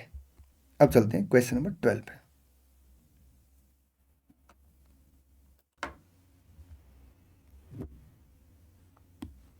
Parent A Limited is the reporting entity that has net investment in foreign operation in two foreign subsidiary B Limited and C Limited. Question का रिक्वायरमेंट क्या है, determine the treatment of exchange difference in standalone financial statement of both subsidiary and parent company and in the CFS of the parent under both the scenario. आपने क्या करना, foreign exchange difference का treatment बताना है इन HFS आपका parent और subsidiary में, और साथ में आपने सीएफएस के अंदर बताना है। देखिए अगर फॉरेन सब्सिडरी है मींस फॉरेन ऑपरेशन, तो उसके इसमें हम लोग क्या करते हैं, उसे ट्रांसलेट करते हैं। अगर पेरेंट की फंक्शनल प्रेजेंटेशन करेंसी आपका सब्सिडरी की फंक्शनल करेंसी से अलग है, ठीक, और जो ट्रांसलेट जब हम उसे करते हैं डिफरेंस आपका फॉरेन करेंसी ट्रांसलेशन रिजर्व में जाता है, ओसीआई के अंदर जाता है। अगर मान लो हमने फॉरेन ऑपरेशन से कोई भी अमाउंट रिसीव करना, मॉनेटरी आइटम अपने लिए, बल्कि ऐसे बोलता हूँ कि अगर अपने लिए कोई मॉनेटरी आइटम है, ठीक, तो उस केस में हम लोग क्या करते हैं, उस केस में जो मॉनेटरी आइटम है उसे हम जब क्लोजिंग रेट के हिसाब से रिस्टेट करते हैं तो जो डिफरेंस होता है वो एसएफएस और सीएफएस में पीएनएल अकाउंट के अंदर जाता है। लेकिन अगर मान लो मॉनेटरी आइटम ऐसी है जो नेट इन्वेस्टमेंट का पार्ट है, मींस फोर्सेबल फ्यूचर के अंदर अमाउंट जो है या नियर फ्यूचर के अंदर अमाउंट जो है वो रिसीव नहीं होना है, तो उसे नेट इन्वेस्टमेंट का पार्ट मानेंगे। उस केस में क्या होगा, मॉनेटरी आइटम पे फॉरेन एक्सचेंज डिफरेंस एसएफएस में तो पीएनएल में जाएगा, लेकिन सीएफएस के अंदर कहां पे जाएगा, आपका सीएफएस के अंदर आपका जाएगा अदर कॉम्प्रिहेंसिव इनकम में, ठीक। एक बात है, जब हम लोग कंसोलिडेशन करते हैं तो आपका जो कॉन्ट्रा बैलेंस होते हैं वो कैंसिल हो जाते हैं, लेकिन जो फॉरेन एक्सचेंज डिफरेंस है वो आपके कैंसिल नहीं होते, क्योंकि ग्रुप एज ए होल, फिर भी बात आ गई कि एक single entity group as a whole, तो अल्टीमेट उसके ऊपर क्या है, फॉरेन एक्सचेंज का की ऑब्लिगेशन है, फॉरेन एक्सचेंज का रिस्क है उसके ऊपर ना, ग्रुप एज ए होल भी ना, इसलिए हम लोग फॉरेन एक्सचेंज डिफरेंस को कैंसिल नहीं करते। बड़े आराम से इस बात को फिर से सुनना, क्या होता है जब हम ग्रुप एज ए होल एक सिंगल एंटिटी मान के चलते हैं तो उस केस में क्या होता है, फॉरेन एक्सचेंज रिस्क तो रहता ना, एंटिटी एज ए होल भी, single entity as a whole भी, इसलिए फॉरेन एक्सचेंज डिफरेंस कैंसिल नहीं होता। In all of the following scenario loan made between group entity are permanent in nature. Okay, यहाँ पे इसने बोल दिया कि आपका जो लोन है वो परमानेंट नेचर का है। अब क्योंकि जो लोन है मॉनेटरी आइटम है तो एसएफएस में डिफरेंस आपका पेनल में जाएगा, लेकिन सीएफएस के अंदर डिफरेंस आपका कहाँ जाएगा, आपका अदर कॉम्प्रिहेंसिव इनकम में जाएगा। ठीक, आइए, parent A limited with sterling as its functional currency is preparing its financial statement to 31 March X5। ठीक है जी। It has a loan receivable of USD 1 million from subsidiary C limited that has been outstanding for some time. ठीक है। The parent notified that subsidiary at the beginning of the financial year that no repayment of the amount will be requested for the forcible future. ठीक है जी। ये relevant exchange rate आ गया। देखिए बड़े आराम से मेरी बात सुनेंगे। बीइंग ए पेरेंट कंपनी, अपनी जो फंक्शन करेंसी है वो आपका स्ट्रेलिंग है, ठीक, पाउंड, और जो सब्सिडरी कंपनी है उससे हमने क्या करना है, लोन रिसीवेबल है। तो इनिशियली हम लोग किस पर रिकॉर्ड करेंगे, अगर फॉरेन करेंसी ट्रांजैक्शन है सर आपका स्पॉट रेट के हिसाब से, तो हमने क्या किया होगा, इसे स्पॉट रेट के हिसाब से ट्रांसलेट किया होगा। और यहाँ पे एक चीज़ का ध्यान रखना कि जो 1 पौंड है वो आपका इक्वलेंट टू 1.45 1.82 है। तो पौंड की वैल्यू यहाँ पे आपका ज़्यादा है और हमें पौंड में अमाउंट कैलकुलेट करना है। जैसे मान लो अगर 1 मिनट के लिए मेरी फंक्शन करेंसी डॉलर हो और $1 आपका मान लो 90 के बराबर है, ठीक, ये मेरी फंक्शनल करेंसी है, क्योंकि फंक्शनल करेंसी डॉलर भी हो सकती है, जरूरी नहीं कि आप इंडिया बिजनेस करें तो आपकी फंक्शनल करेंसी रुपीज ही होगी। इंडेक्स 21 ये कहता है कि जिस प्राइमरी इकोनॉमिक एनवायरमेंट में एंटिटी अपना बिजनेस ऑपरेट करती है उस प्राइमरी इकोनॉमिक एनवायरमेंट की जो करेंसी होगी आपकी फंक्शनल करेंसी बनेगी। मान लो डॉलर मेरी फंक्शनल करेंसी है, अब मैंने फॉरेन करेंसी में 1 लाख के गुड्स परचेज किए रुपीज़ के, तो मैं यहाँ पे क्या करूँगा, 90 से डिवाइड करके से रिकॉर्ड करूँगा, ठीक। तो यहाँ पे हम लोग क्या करेंगे, इनिशियल रिकॉग्निशन आपका कितने पे आएगा sir, 10 lakh USD divide by 1.45, तो स्ट्रेलिंग आ जाएगा,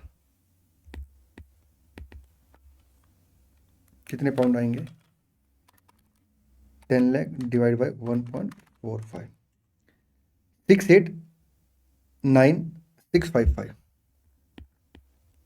689,655, ठीक। ये इनिशियल रिकॉग्निशन हो गया फाइनेंशियल मतलब मॉनेटरी आइटम असेट का। लेकिन अगर हम बात करें आपका क्लोजिंग रेट के हिसाब से तो इसे रीस्टेट करेंगे, 10 लाख डिवाइड बाई आपका 1.82, ये अमाउंट आ गया 549,451, ठीक। डिफरेंस आपका फॉरेन एक्सचेंज लॉस आ जाएगा, क्लोजिंग ये आपका इनिशियल रिकॉग्निशन, ये फॉरेन एक्सचेंज लॉस एसएफएस में चला जाएगा आपका पीएनएल में और सीएफएस में आपका चला जाएगा ओसीआई में, ठीक। और जब हम ट्रांसलेट करेंगे, क्योंकि उधर भी आपका जो सब्सिडरी है ना उसने क्या किया होगा, इस लोन को अपनी फंक्शनल करेंसी में रिकॉर्ड कर रखा होगा, तो हमने बड़े आराम से मेरी बात सुनना, कंसोलिडेशन के टाइम पे हमें क्या करना पड़ेगा, रिपोर्टिंग डेट पे हम ट्रांसलेट करेंगे उसके सेट और लायबिलिटी को, ठीक है। तो क्लोजिंग डेट के साथ ट्रांसलेट करते हैं, तो जो भी आपका डिफरेंस आएगा वो आपका एफसीटीआर के अंदर मर्ज हो जाएगा, ठीक। Scenario 2. The facts are the same as in the above scenario A, except that the parent A limited has a loan receivable from subsidiary C. अच्छा, इस बार हमने लोन किसे ले लिया, सब्सिडरी से ले लिया। अगर सब्सिडरी से हमने लोन लिया है आपका, नहीं, लोन रिसीवेबल तो अपना है लेकिन वो अपना अपनी फंक्शनल करेंसी में, दोबारा बोलता हूं, the fact are the same as in the above scenario 1, fact बिल्कुल सेम है, लेकिन जो अमाउंट रिसीवेबल है वो आपका 2 लाख पाउंड है, मतलब हमारी फंक्शन करेंसी में, तो हम लोग तो फिर कोई फॉरेन एक्सचेंज डिफरेंस रिकॉर्ड करेंगे नहीं, ठीक। अच्छा, इस बार क्या करना पड़ेगा, जो सब्सिडरी वो अपने यहाँ पे फॉरेन एक्सचेंज डिफरेंस रिकॉर्ड करेगी, ठीक है। और उसके यहाँ पे ये लाइबिलिटी है, तो उसने इनिशियल लाइबिलिटी कितने रिकॉर्ड की होगी, 2 लाख इंटू 1.45 290, और ये क्लोजिंग रेट आ गया, ये उसके यहाँ पे फॉरेन एक्सचेंज लॉस आ गया, वो इसे एसएफएस के अंदर क्या करेगी, पीएनएल अकाउंट के अंदर लेके जाएगी, क्योंकि उसके लिए मॉनेटरी आइटम, ठीक। हाँ, हम लोग फिर क्या करेंगे, अगर मैं पेरेंट की बात करूँ तो कोई एक्सचेंज डिफरेंस रहेगा, लेकिन जब हम लोग ट्रांसलेट करेंगे फॉरेन ऑपरेशन के ट्रायल बैलेंस को, ठीक है, तो उसके में फिर क्या आएगा सर, ये आपका जो डिफरेंस आएगा वो ओसीआई के अंदर चला जाएगा, ठीक। चलिए आगे बढ़ते हैं, question number 13।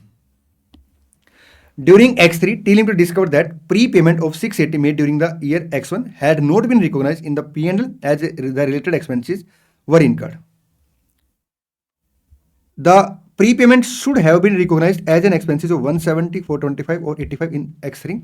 The statement is material. मेरी बात बड़े आराम से सुनेंगे। पहले एक काम करते हैं, डायग्राम बना के क्वेश्चन समझते हैं। ये आपका ईयर x1 है, ये ईयर x2 है और ये ईयर x3 है। हमने यहाँ पे क्या किया, पेमेंट की 680 और इसे हमने खर्चे में रिकॉर्ड करना था, रिकॉर्ड नहीं किया। हमने प्री पेमेंट में अमाउंट रिकॉर्ड कर दिया। प्री पेमेंट का अमाउंट वो कह रहा है कि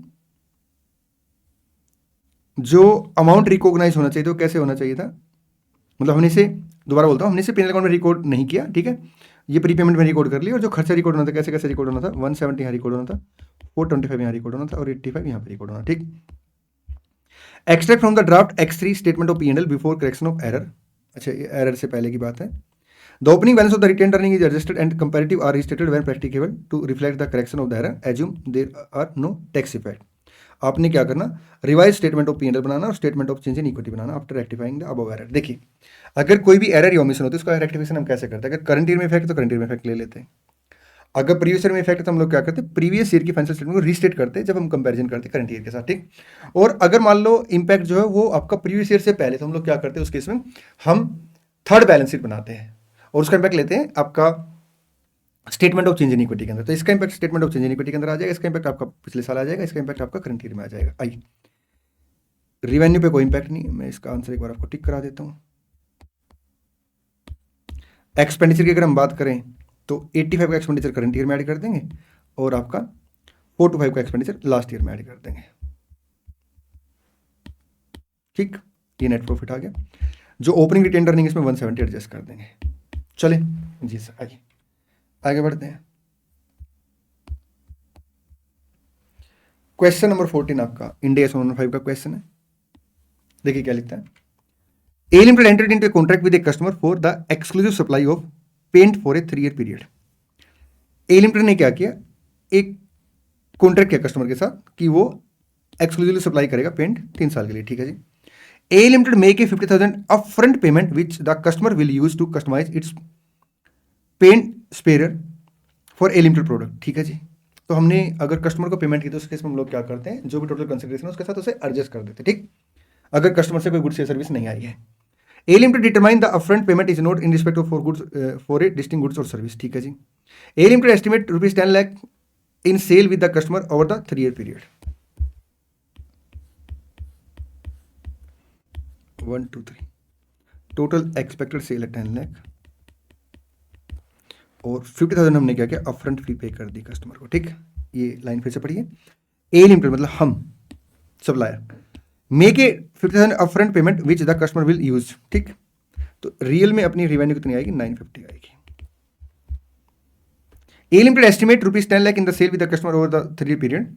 सेल फॉर द क्वार्टर 1 आपका कितने से है, 1 लाख से। अच्छा, इंटरिम फाइनेंशियल स्टेटमेंट बना रही company 1 lakh and for quarter 2 कितने से है आपका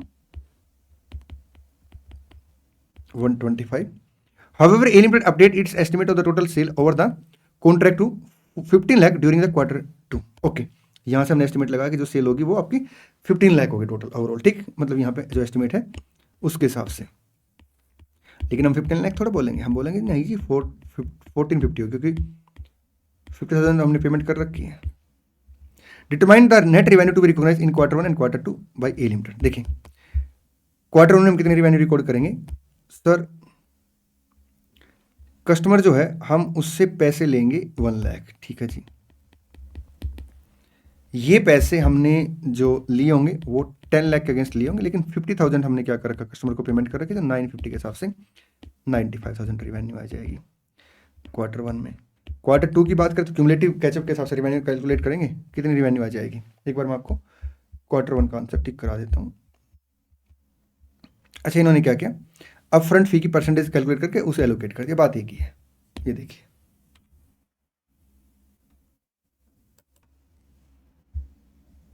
आइए आगे बढ़ते हैं। सेकंड क्वार्टर के अंदर क्या होता है, आपका जो सेल है वो 125 होगी, तो क्वार्टर 1 एंड 2 की सेल कितनी होगी 225। कितनी सेल में से, 15 लाख में से, लेकिन रियल सेल कितनी है 1450। तो 225 ये अमाउंट आ गया 217,500 से 95,000 की सेल जो क्वार्टर 1 में रिकॉर्ड होगी, तो क्वार्टर 2 के अंदर जो रेवेन्यू रिकॉर्ड होगी 122,500। चलें जी सर, आइए एक बार मैं आपको टिक करा देता हूँ। ये देखिए, एक सेकंड, आंसर कहाँ गया? अच्छा, सीट मैंने आगे पीछे कर दी। ये देखिए 122,500। और आप ऐसे भी निकाल सकते कि जो अपफ्रंट फी है उस पर परसेंटेज ऑफ डिस्काउंट निकाल के। ठीक, चलिए क्वेश्चन नंबर 15 बहुत ही प्यारा क्वेश्चन है। रिक्वायरमेंट देखते हैं। How is this instrument account for in the books of a limited in the following two scenario? When B limited opt for conversion before maturity at the end of the year 1। ठीक है जी, conversion option B ने opt किया है first year के end में। ठीक है, scenario B, when B limited does not opt for conversion option OCD are redeemable at maturity. चलो करते हैं बात। A limited has issued optionally convertible debenture. Optionally convertible का मतलब क्या है कि ऑप्शन है। ठीक है, देखते किसके पास है। अमाउंटिंग जनरली अगर ऑप्शनली कन्वर्टेबल होता है तो ऑप्शन हम होल्डर को देके चलते हैं। एक बात और, अगर होल्डर के पास ऑप्शन है तो वी एज्यूम कि हमें कैश पे करना पड़ेगा इनिशियली। ठीक, और अगर मान लो ऑप्शन जो है वो आपका किसके पास है, क्वेश्चन साइलेंट है, तो हम हमेशा होल्डर के पास ऑप्शन मान के चलते हैं। ठीक, 10 और 4 ईयर है, कूपन आपका नील है, IRR आपका 15% है। अब मतलब कोई फिक्स यहाँ पे अगर देखा जाए तो वो कह रहा है कि कूपन नील है लेकिन IRR 15% है, हमें क्या करना पड़ेगा, 15% के हिसाब से कैश फ्लो कंसीडर करने पड़ेंगे। ठीक, during the tenure of OCD A limited can call the OCD and redeem it with stated IRR। देखते एक बार क्वेश्चन में इसका क्या रोल आगे। टेन्योर ऑफ द ओसीडी में A limited can call the OCD and redeem it with stated IRR। इसका मतलब पता क्या होता है? इसका मतलब ये होता है कि जब हम उनको बुलाएंगे ना, हम उनको कहेंगे जी हम आपको रिडीम कर रहे हैं, मतलब इक्विटी शेयर इशू नहीं कर रहे हैं, लेकिन जो आपको पैसा मिलेगा, मैं आपको थोड़ा प्रैक्टिकल लाइफ में बताता हूँ। जैसे मान लो मैंने एक कंपनी के ओसीडी ले लिया। ठीक, तो मेरे पास ऑप्शन है, मैं इक्विटी शेयर में कन्वर्ट करा सकता हूँ या मैं कैश ले सकता हूँ। और अगर कंपनी कैश देना चाहेगी तो मैंने कहा जी आप तो फिर कैश देकर निकल जाओगे, मेरा तो नुकसान हो गया टाइम वैल्यू ऑफ मनी का। ठीक, तो मैं आपसे क्या करूँगा, हर साल 15% के हिसाब से IRR चार्ज करूँगा। ठीक, ये प्रैक्टिकल मतलब इस तरह के जो केस आते हैं उस तरह क्वेश्चन है। The market rate of the similar debt without conversion feature 17% है, लेकिन अगर कन्वर्जन ऑप्शन ना हो, अगर इसी कंपनी क्रेडिट रेटिंग के हिसाब से कोई बंदा इसको लोन देता है, 70% का रेट ऑफ इंटरेस्ट चार्ज होता है। B limited can also ask for conversion at any time before maturity based on the following formula. हाँ, बी चाहे तो क्या कर सकता है, वो आपका कन्वर्जन के लिए जा सकता है। और कन्वर्जन का अमाउंट कैसे मिलेगा उससे, नंबर ऑफ इक्विटी शेयर कैसे मिलेंगे, जो इन्वेस्टमेंट अमाउंट है वो that is 300 plus applicable IRR। ठीक है, और फेस वैल्यू से हम क्या करेंगे, उसे डिवाइड कर देंगे। If redemption or conversion does not happen before maturity, then OCD will be redeemed mandatorily at the maturity in the same manner as for the conversion। मतलब इसी मैनर से हम उन्हें क्या कर देंगे, फिर रिडीम कर देंगे। उसने कहा कि बताइए बी ने क्या किया, कन्वर्जन ऑप्शन अडॉप्ट कर लिया before maturity at the end of the year 1। ठीक, तो इस केस में हम अकाउंटिंग ट्रीटमेंट कैसे करेंगे? देखिए सबसे पहले हमें क्या करना पड़ेगा, इनिशियली अमाउंट को एलोकेट करना पड़ेगा। बैंक अकाउंट डेबिट आएगा 300 से लाइबिलिटी और इक्विटी में। अब लाइबिलिटी कितनी आएगी, देखिए 4 ईयर के लिए, तो 4 ईयर 15% के हिसाब से IRR है। ठीक, 524 ये आपका अमाउंट है।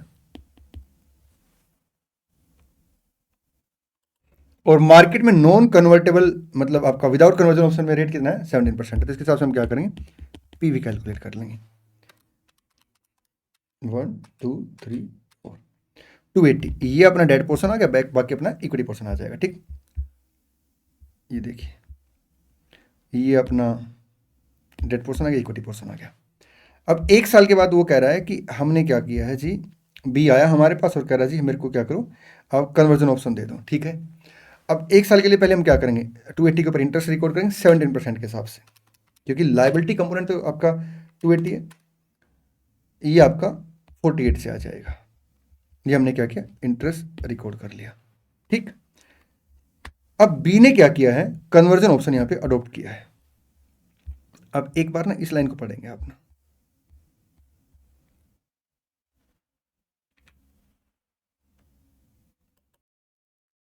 B limited can ask for conversion at any time before maturity based on the following formula. अब ये फॉर्मूला देखिए, नंबर ऑफ इक्विटी शेयर कैसे कैलकुलेट करेंगे, कहता है इन्वेस्टमेंट अमाउंट कितना है 300 प्लस आपका आएगा एप्लीकेबल IRR जो कि आपका 15% है, क्योंकि इस अमाउंट के ऊपर तो ये रेट है के हिसाब से हमारा वो हुआ ना, एग्रीमेंट हुआ, ठीक, कॉन्ट्रैक्ट हुआ है, तो 45, तो ये अमाउंट अपना इक्विटी शेयर कैपिटल में जाएगा, ठीक। अगर आप इस क्वेश्चन का आगे सॉल्यूशन देखेंगे तो इंस्टीट्यूट ने यहाँ पे गड़बड़ कर दी है। ये एंट्री एक गलत एंट्री है, इसकी जगह करेक्ट एंट्री मैं आपको पास करा देता हूँ। देखिए इनिशियली हमने क्या किया होगा, ये बाइफरकेशन किया होगा डेट और इक्विटी में, ठीक।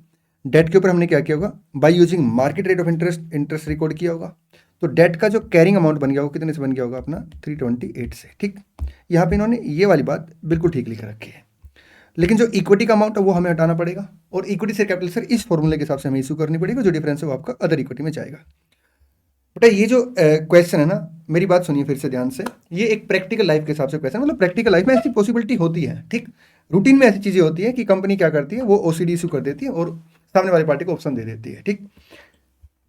अब क्योंकि ये कन्वर्टेबल है, इसलिए ये जो अमाउंट है ये म्यूचुअली डिसाइड होता है, और ये जो रेट है ये आपका क्रेडिट रेटिंग के हिसाब से, मार्केट के हिसाब से रेट डिसाइड होता है, ठीक। इसलिए हम लोग क्या करते हैं, इसे यूज करके फिर वैल्यू कैलकुलेट करते हैं, आपका प्रेजेंट वैल्यू कैलकुलेट करते हैं, दैट बिकम डेट पोर्शन, और बैलेंस आपका इक्विटी पोर्शन बन जाता है, ठीक। अब अगर आप बुक्स ऑफ अकाउंट ओपन करेंगे तो बुक्स ऑफ अकाउंट में एक लेजर अपना ये आ रहा होगा, जी सर, और एक लेजर लाइबिलिटी का आ रहा होगा 328 से।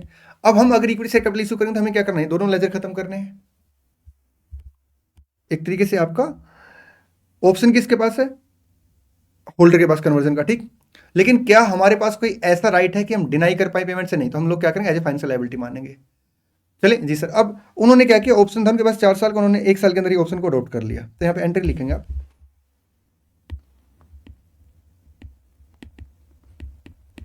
Debenture account debit debt portion से 280 प्लस आपका 17%, दैट इज 48, हालांकि 47.6 आ रहा है, बट वो राउंडिंग ऑफ में इंस्टीट्यूट ने लिख रखा, कोई बात नहीं, वो एक्सेप्टेबल है। 328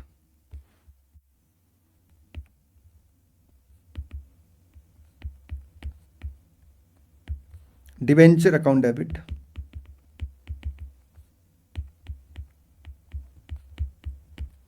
इक्विटी पोर्शन,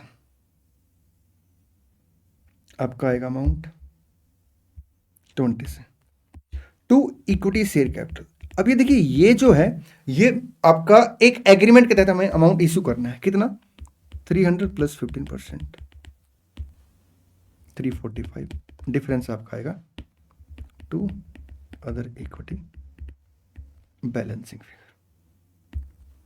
चलें जी सर, आइए आगे बढ़ते हैं।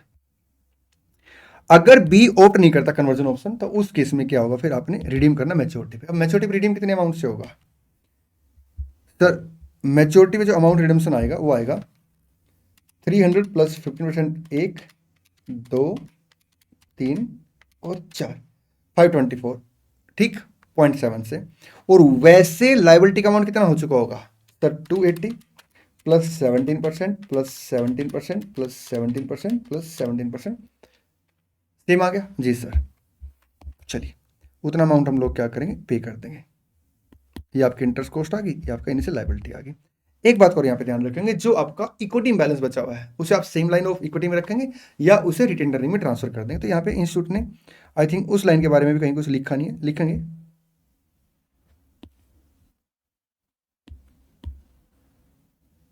यहाँ पे, नहीं लिख नहीं रखा, लिखेंगे balance of 20 crore in equity either shall remain in the same line or it will be transferred into retained earning।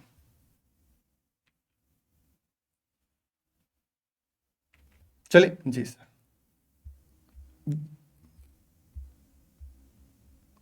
Simple सी बात है कि अदर इक्विटी का बैलेंस आपका एक तरीके से सेम रह सकता है या आप उसे रिटेन अर्निंग में ट्रांसफर कर सकते हैं। क्वेश्चन नंबर 16 निकालेंगे। Mr. A, Mr. B and Mr. C have direct interest of 40%, 10% and 10% respectively of trustee। ये आपका ट्रस्टी है, इसमें परसेंटेज ऑफ होल्डिंग कैसे कैसे, मिस्टर ए 40% है, मिस्टर बी 10% है और मिस्टर सी जो है 10% है।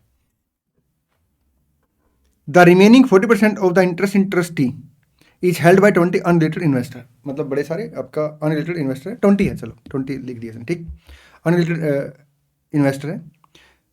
Mister A, mister B and mister C wish to control the trust, उनकी इच्छा की ट्रस्ट को कंट्रोल करें, and so they entered into a contractual arrangement to act together. In this situation assume that 1% interest constitute 1 voting right. तो उनके पास क्या आ गया, 60% आपका कॉन्ट्रेक्चुअल एग्रीमेंट के तहत उनके पास कंट्रोल आ गया, मतलब 60% आपका परसेंटेज ऑफ वोटिंग आ गई तो कंट्रोल आ गया उनके पास, ठीक। S limited is A wholly owned subsidiary of P limited and P limited is A wholly owned by trustee. P limited wholly owned का मतलब क्या है, होली ओन्ड का मतलब आपका 100% होल्डिंग है। Required should a group of person be disclosed at the ultimate controlling party where they have a contractual arrangement to act together? Answer yes आ जाएगा, क्योंकि वो आपका कॉन्ट्रेक्चुअली क्या कर रहे हैं, अरेंजमेंट कर रहे हैं, और कॉन्ट्रेक्चुअली अरेंजमेंट जब आपका कंट्रोल के लिए किया जाता है तो उसमें इंडिविजुअल भी कवर हो जाता है, ठीक। जो CFS की एग्जम्पशन में आपने पढ़ा होगा ना, वहां पे आपने एंटिटी वर्ड पढ़ा होगा, बट यहाँ पे आपका इंडिविजुअल भी कवर हो जाएंगे, ठीक। एस के लिए अल्टीमेट जो कंट्रोल है वो आपका पी है, एस जो कंट्रोल है वो पी से, पी टी से, और टी सर किससे, इनके कॉन्ट्रेक्चुअल अरेंजमेंट से। तो अल्टीमेट कंट्रोल कौन कर रहे हैं, mister A, mister B, mister C. हाँ, अगर मान लो इनके बीच में कॉन्ट्रेक्चुअल अरेंजमेंट नहीं था, उसके इसमें क्या आएगा, सिग्नल इन्फ्लुएंस आ जाएगा 40% से, क्योंकि 40% उसका सिग्नल इन्फ्लुएंस ट्रस्ट में है, आपका ट्रस्ट के 100% होल्डिंग, ट्रस्ट के पास 100% होल्डिंग पी की और पी के पास 100% होल्डिंग एस की है। एक बार आप यहाँ पे ये थ्योरी रेफर कर लेंगे, ये देखिए, S limited management should disclose mister A, mister B and mister C as the ultimate controlling party as a group of S limited, ठीक। अगर मान लो उनके बीच में कोई ऐसा एग्रीमेंट नहीं तो उस केस में क्या होगा, फिर मिस्टर ए जो है वो सिग्निफिकेंट इन्फ्लुएंस रखेगा। बाकी एक बार ये लाइन भी आप रीड कर लेना। चलिए आगे बढ़ते हैं, क्वेश्चन नंबर 17 इंडिया 2 क्या लिखता है, an entity manufactures equipment in 3 stages, ठीक है जी। There is a market for semi finish product for each state, each stage आएगा, मतलब आपका सेमी फिनिश प्रोडक्ट के लिए मार्केट है, but the entity only sell the completed equipment. तो हमारी इंटेंशन क्या है, हम अल्टीमेट फिनिश गुड्स बेचेंगे, तो हम लोग फिर उस केस में WIP का जो NRV कैलकुलेट करेंगे, वो कैसे कैलकुलेट करेंगे, expected selling price of the finish goods minus expected selling expenditure minus आपका एक्सपेक्टेड कॉस्ट ऑफ कंप्लीशन, ठीक। The following are the detail of the cost structure of the equipment as at year end. 170 130 selling price है, stage 2 पे आपका 35 incremental cost आ गई, stage 3 पे आपका incremental cost 62 आ गई। Assume that the selling cost are आपका 0। What is the NRV of the semi finish product at stage 1 and stage 2 at the year end. देखिए अगर हम स्टेज 1 की बात करें तो उसके बाद ये आपका इंक्रीमेंटल कॉस्ट आएगी 35 माइनस 62, 275 माइनस 35 माइनस 62, NRV 178। और अगर हम स्टेज 2 के NRV की बात करें तो 275 माइनस आपका 62, 213। ये देखिए 178 स्टेज 1, स्टेज 2 में 213 लिख लेंगे आप। चलिए India 23 question number 18, an entity has borrowed rupees 10 lakh specifically to finance the cost of the constructing a new head office, ठीक है जी। The loan was availed on 1 May X8, interest जो पेबल 12% पर एनएम के हिसाब से up to 1 February X9। एक काम करते डायग्राम बनाते हैं,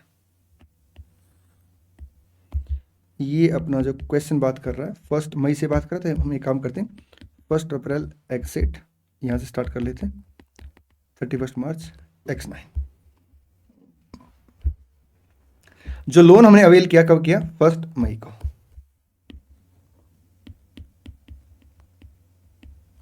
कितने अमाउंट का, 10 लाख का, और इंटरेस्ट जो है वो 12% पर एनम है 1 फरवरी तक, after which the rate was revise to 30%, ठीक।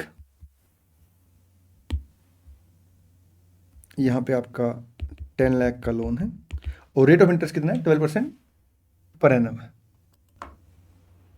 यहाँ तक 1 सेकेंड, 1 फरवरी एक्सीड तक, और इसके बाद यहाँ पे आपका 13% आएगा। Construction of the building does not begin until 1 December exceed. Construction कब स्टार्ट हुआ? 1 दिसंबर एक्सीड को। तो बड़े आराम से मेरी बात सुनिए। स्पेसिफिक बोरिंग के केस में हम लोग क्या करते हैं? एक्चुअल बोरिंग कॉस्ट कैपिटलाइज करते हैं as reduce by temporary investment income. ठीक, एज रिड्यूस बाय आपका temporary investment income from such specific boring.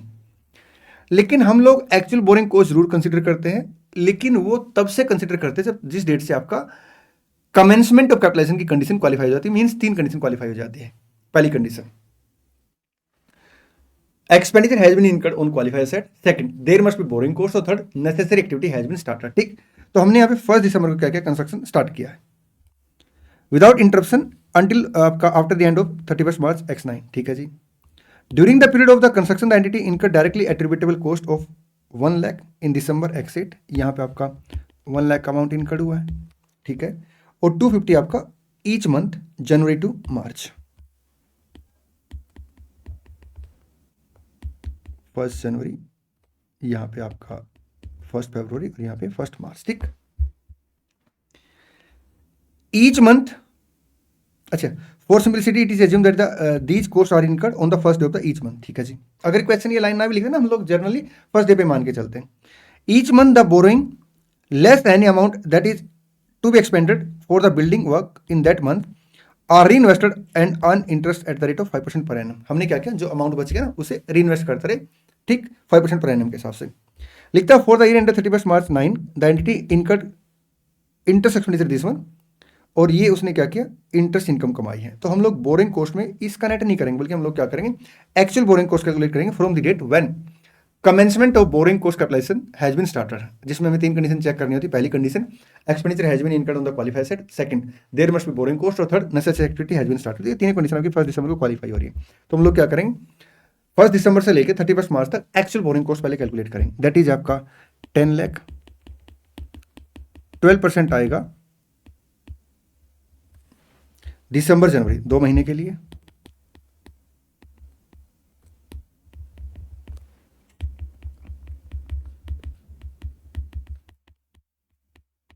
और 13% आएगा 2 महीने के लिए। 21667, ये तो आ गया आपका एक्चुअल बोरिंग कॉस्ट। ठीक, अब इसमें से हम लोग क्या करेंगे? जो पैसा हमने टेम्परेरी इन्वेस्ट किया है इस पैसे में से 10 लाख में से, उसके ऊपर जो इन्वेस्टमेंट इनकम आई उसे माइनस कर देंगे। ठीक, तो देखिए यहाँ पे 1 लाख का अमाउंट हमने यहाँ पे लगाया तो 9 लाख बच गया। ये वर्किंग मैं यहाँ से टिक करा देता हूँ आपको। ये देखिए 9 लाख पे 1 मंथ का इंटरेस्ट, उसके बाद 650, 9 लाख माइनस 250 1 मंथ का इंटरेस्ट, उसके बाद 650 माइनस 250 4 लाख पे 1 मंथ का इंटरेस्ट, उसके बाद 150 पे 1 मंथ का इंटरेस्ट। तो ये आपका इंटरेस्ट आ गया जो टेम्परेरी इन्वेस्टमेंट से आया है। तो 41667 माइनस आपका आएगा 8750, 32917 नेट इंटरेस्ट कॉस्ट आ गई। चलें जी सर, आइए क्वेश्चन नंबर 19 आपका इंड AS 7 का है, और ये आपका इनडायरेक्ट मेथड का क्वेश्चन है। इनडायरेक्ट मेथड के अंदर ना एक बात हमेशा याद रखना कि हम लोग जो नॉन कैश आइटम के एडजस्टमेंट करते हैं ऑपरेटिंग एक्टिविटी के अंदर, या आपका नॉन ऑपरेटिंग एक्टिविटी के एडजस्टमेंट करते हैं, उसका रीजन क्या होता है? उसका रीजन ये होता है कि हम लोग ना प्रॉफिट को बेस ले लेते हैं। अब कई बच्चे क्या करते हैं, जैसे मान लो आपका एक छोटा सा एग्जांपल लेता हूँ कि बच्चे गलती कहाँ पे करते हैं। ये ट्रेड रिसेबल है, ठीक है जी सर। ओपनिंग बैलेंस मान लो 5000 से और क्लोजिंग बैलेंस 7000 से। अभी प्लस होगा माइनस होगा, बच्चे रट्टा मारते हैं। करंट असेट अगर इंक्रीज होगी तो सर जी माइनस हो जाएगा, डिक्रीज होगी तो प्लस होगा। करंट लायबिलिटी सर इंक्रीज होगी तो प्लस हो जाएगा, और अगर डिक्रीज होगी तो माइनस हो जाएगा। ये मैंने जानबूझ के लिखा है ताकि आपको ये पता हो कि मेरे को पता है कि शॉर्टकट है, ठीक। लेकिन मैं कभी भी शॉर्टकट को फॉलो नहीं करता। उसका रीज़न क्या होता है? उसका रीज़न 2 रीज़न। एक, कई बार ये शॉर्टकट पिट जाता है। कब पिटता बात करेंगे। और सेकंड, ये जो शॉर्टकट है सही नहीं है कॉन्सेप्चुअली। हाँ, एग्जाम पर्पज के लिए ठीक है, काम चल जाता है, लेकिन सेकंड रीजन क्या है, कई बार बच्चे को ना कंफ्यूजन हो जाती है, यार प्लस करना है माइनस करना है, क्योंकि एक ही चीज़ है, या तो प्लस होगा या माइनस होगा, कंफ्यूजन हो जाती है। इसलिए मैं कभी भी इसको ज़्यादा अप्रिशिएट नहीं करता। मैं हमेशा कहता हूँ बच्चों को कॉन्सेप्चुअली समझिए अपना। अगर आप कॉन्सेप्चुअली समझेंगे ना तो प्लस माइनस में आपको कभी प्रॉब्लम नहीं आएगी। मैं जनरली क्या करता हूँ क्लास के अंदर ना, जब कैश फ्लो स्टेटमेंट का चैप्टर कराता हूँ, स्टेटमेंट ऑफ कैश फ्लो का, तो मैं एक ये एग्जांपल पूछता हूँ। मैं पूछता हूँ कि प्लस करेंगे माइनस करेंगे। अब बच्चे कहते हैं कि करंट असेट इंक्रीज होगी सर, माइनस करेंगे 2000। मैं कहता हूँ क्यों माइनस करेंगे सर? इसलिए माइनस कर देंगे क्योंकि कैश का आउटफ्लो हो गया। मैंने कहा आउटफ्लो कैसे हो गया सर? 5000 से बढ़ के 7000 हो गए, तो 2000 का कैश अपने पास नहीं आया तो आउटफ्लो नहीं हो गया। बट अगर ऐसे देखा जाए तो जो मेरे पास कैश नहीं आया वो सारा आउटफ्लो है। फिर तो इंडियन इकोनॉमी में जितने भी पैसे कमाए जाएंगे मेरे पास तो आएंगे नहीं, वो मेरे पैसे छोड़ के वो बाकी सारे मेरे लिए आउटफ्लो हो जाएंगे। नहीं सर, तो आप भी तो यही कह रहे हो। तो फिर ये कॉन्सेप्ट क्या होता है? ये कॉन्सेप्ट ये होता है, देखिए क्या होता है। इनडायरेक्ट मेथड के अंदर हम लोग क्या करते हैं, ऑपरेटिंग एक्टिविटी में जो प्रॉफिट है करंट ईयर का, ये मान लेते हैं कि ये अपना ऑपरेटिंग और कैश एक्टिविटी से है, इसलिए इसके अंदर हम लोग क्या करते हैं, नॉन ऑपरेटिंग और नॉन कैश एक्टिविटी एडजस्ट कर देते हैं। अब जैसे हमने नेट प्रॉफिट के अंदर किसका इंपैक्ट लिया होगा? सेल का इंपैक्ट लिया होगा। मान लो जो सेल अपनी वो आपका 3 लाख की है। अगर डेटर अकाउंट में बनाता हूँ और सेल 3 लाख की है और मेरा कलेक्शन भी 3 लाख का आ जाएगा, तो मेरी डेटर का बैलेंस सेम आएगा। जबकि यहाँ पे देखा जाए तो मेरे डेटर का बैलेंस कितना हो गया सर? 7000 हो गया, मतलब बढ़ गया है। इसका मतलब क्या है कि मेरे पास कलेक्शन कम आया है। अब अगर कलेक्शन आया तो प्लस माइनस में इफेक्ट क्या चलेंगे?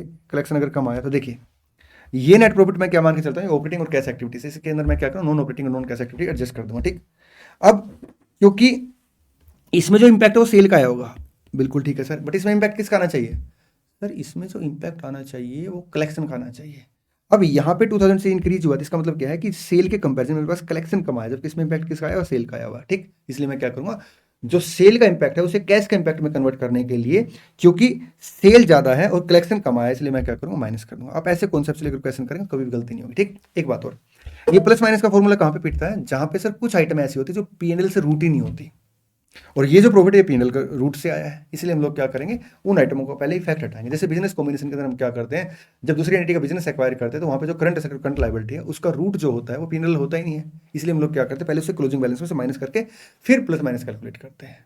चले जी सर, एक बात और, बिजनेस कॉम्बिनेशन में जब हम बिजनेस एक्वायर करते हैं तो ये इन्वेस्टिंग एक्टिविटी है। ठीक, और हम लोग क्या करेंगे, जो भी कैश पे किया उसे इन्वेस्टिंग एक्टिविटी के अंदर दिखाएंगे, जो नॉन कैश उसे नोट अकाउंट में डिस्क्लोज करेंगे। ठीक, जब हम लोग कैश की पेमेंट करते हैं और अगर कोई कैश भी आता है बिजनेस कॉम्बिनेशन में तो उसे हम नेट करके एज ए आउटफ्लो दिखाते हैं।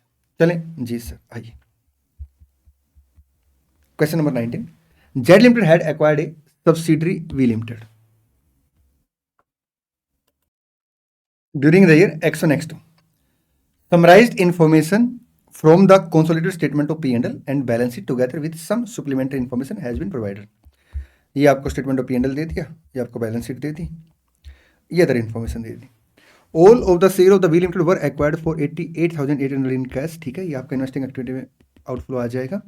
The fair value of the other asset acquired and liability assumed were, ये अदर एसेट और लायबिलिटी की फेयर वैल्यू दे दी। ठीक, prepare a consolidated statement of cash flow for the year end under indirect method. हम सबसे पहले क्या करेंगे, नेट प्रॉफिट को बेस लेके चलेंगे, दैट इज आपका पीबीटी ले लेते डायरेक्ट, अगर ये इन्फॉर्मेशन दे रखी। ठीक, 84,000।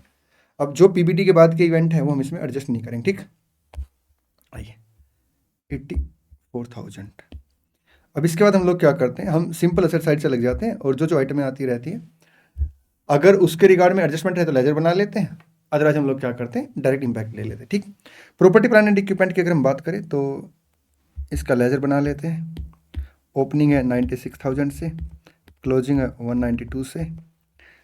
अच्छा, हमने यहाँ पे डेप्रिसिएशन चार्ज किया है आपका 36,000 से, नेट ब्लॉक है क्योंकि ग्रोस ब्लॉक होता है तो एक्टिव डेप्रिसिएशन ओपनिंग क्लोजिंग दोनों दे रखे होते हैं। ठीक, और आपका बिजनेस कॉम्बिनेशन का इफेक्ट आपका इन्वेस्टिंग एक्टिविटी में आ गया है, तो ये यहाँ से हटा देते हैं 132, तो अमाउंट आ जाएगा आपका 132 प्लस 96,000 माइनस 36,000 माइनस आपका 192। कोई भी चेंज इसके अंदर नहीं है, ये सिंपल हम लोग क्या करेंगे, नॉन कैश आइटम है, हम क्या मान के चल रहे हैं, ये जो प्रॉफिट है ऑपरेटिंग और कैश एक्टिविटी से, non cash activity non operating क्या करेंगे इसके अंदर एडजस्ट कर देंगे। ठीक, एक बात को ध्यान रखना, कई बार कुछ एक्टिविटी ऐसी होती है जो ऑपरेटिंग और कैश एक्टिविटी होती है बट उसका इंपैक्ट पीएनएल में नहीं आता, उसका इंपैक्ट हम लोग क्या करते हैं, ऑपरेटिंग एक्टिविटी में ले लेते हैं, जैसे आपका एडवांस टैक्स पेड या टैक्स पेड। ठीक, क्योंकि ऑपरेटिंग भी है और कैश एक्टिविटी, बट उसका इफेक्ट नहीं आता पीएनएल में। पीएनएल में आपका प्रोविजन फॉर टैक्स का इम्पैक्ट आता है। डेप्रिसिएशन की बात होगी। आइए आगे बढ़ते हैं। गुडविल 21,600 से, बिजनेस कॉम्बिनेशन में गुडविल कितनी है? 21,600 से क्रॉस होगी। इन्वेंट्री 42,000 का ओपनिंग बैलेंस है और क्लोजिंग बैलेंस कितने से है? सर यहाँ पे जो इन्वेंट्री एक्वायर हुई है 4800 से, तो 36,000 माइनस 4800, ये अमाउंट आ गया आपका 31,200 से। इन्वेंट्री अगर डिक्रीज हुई है तो इसका मतलब क्या है? सर इन्वेंट्री डिक्रीज होने का मतलब है आपका प्रॉफिट कम होना, जबकि कैश तो कम हुआ नहीं होगा, तो हम लोग क्या करेंगे, इसे एड बैक कर देंगे 10,800।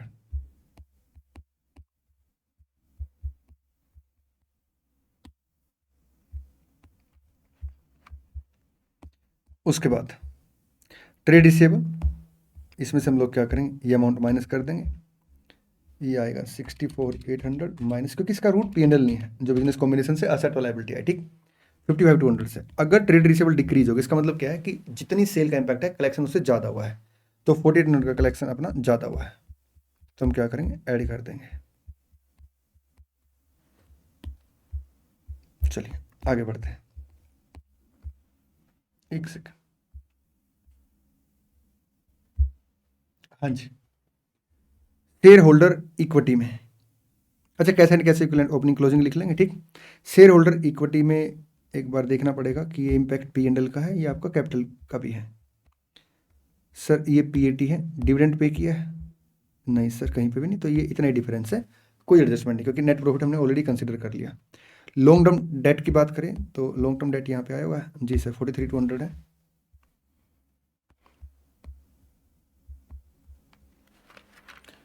$120 माइनस 43,200, कोई चेंज इसके अंदर नहीं है, ठीक।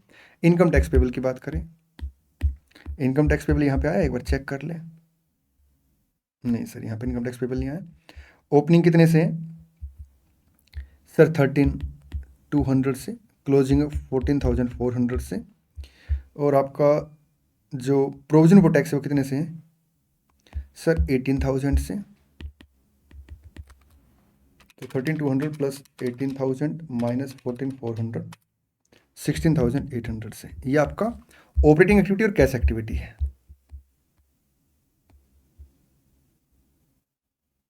ऑपरेटिंग और कैश एक्टिविटी है, बट P&L में इम्पैक्ट नहीं आया, तो इसलिए हम इसका इम्पैक्ट ले लेंगे, ठीक। बाकी इम्पैक्ट हम रिवर्स करते हैं, इसका इम्पैक्ट डायरेक्ट आ जाएगा। चलिए आगे बढ़ते हैं। फाइनेंशियल लायबिलिटी में ट्रेड पेबल, ट्रेड पेबल यहाँ पे आया है सर? बिल्कुल आया है, 38,400 से, 81,600 माइनस 38,400, ये अमाउंट आ गया आपका 43,200। अगर ट्रेड पेबल कम हुआ, इसका मतलब क्या है कि परचेज का इम्पैक्ट आ गया होगा P&L में, हमने परचेज के कंपैरिजन में पेमेंटें ज़्यादा की है। 28,800,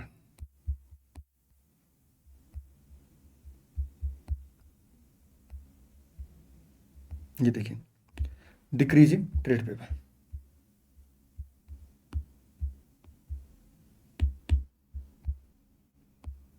आपका बैलेंस शीट खत्म, P&L की बात कर लेते हैं। इसका इम्पैक्ट आपका डाटा के थ्रू आ गया होगा, इसका इम्पैक्ट आपका परचेज और आपका इन्वेंट्री के थ्रू आ गया होगा, मतलब ट्रेड पेबल और इन्वेंट्री के थ्रू। GP बैलेंसिंग फिगर है, अदर ऑपरेटिंग एक्सपेंडिचर है, आउटस्टैंडिंग प्रीपेड दे नहीं रखा तो सेम अमाउंट पे हो गया होगा। इंटरेस्ट कॉस्ट नॉन ऑपरेटिंग है, 4800 क्या करेंगे, यहाँ पे ऐड कर देंगे और यहाँ पे आपका फाइनेंसिंग में माइनस कर देंगे, और P&L में कोई आइटम है नहीं। अब आगे चलते हैं, ये सारी चीज़ें अपनी टिक होगी, इसमें बचा हुआ है कैश, इसके अगेंस्ट एडजस्ट करके आउटफ्लो आ जाएगा इन्वेस्टिंग एक्टिविटी में। चलिए ये आपका कैश फ्लो टैली हो जाएगा। आगे बढ़ेंगे, question number 20।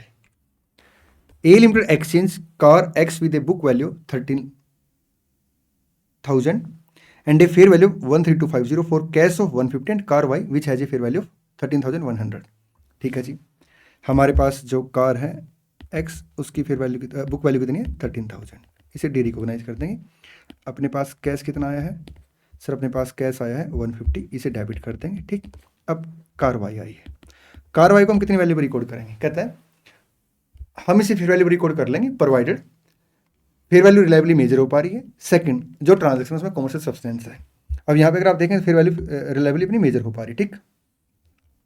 The transaction lack commercial substance, अब कॉमर्शियल सब्सटेंस में लैक है तो इसका मतलब क्या है कि कंडीशन फुलफिल नहीं, तो उसके समय हम लोग क्या करते हैं, जो असेट एक्वायर करते हैं उसे सरेंडर असेट के कैरिंग अमाउंट के बराबर रिकॉर्ड, उसे सरेंडर असेट जो है उसके कैरिंग अमाउंट पे रिकॉर्ड कर लेते हैं, सब्जेक्ट टू आपका अगर कोई कैश पे या कैश रिसीव उसे एडजस्ट कर देते हैं, तो 12850 आ जाएगा।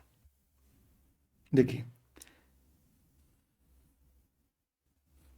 because the entity cash flow are not expected to change as a result of the exchange, in other words, the entity is in the same position as it was before the transaction, state the value at which car Y should be recognized in the books of A Limited, आपका 12850 आ जाएगा। चलिए एक बार मैं answer आपको टिक करा देता हूं।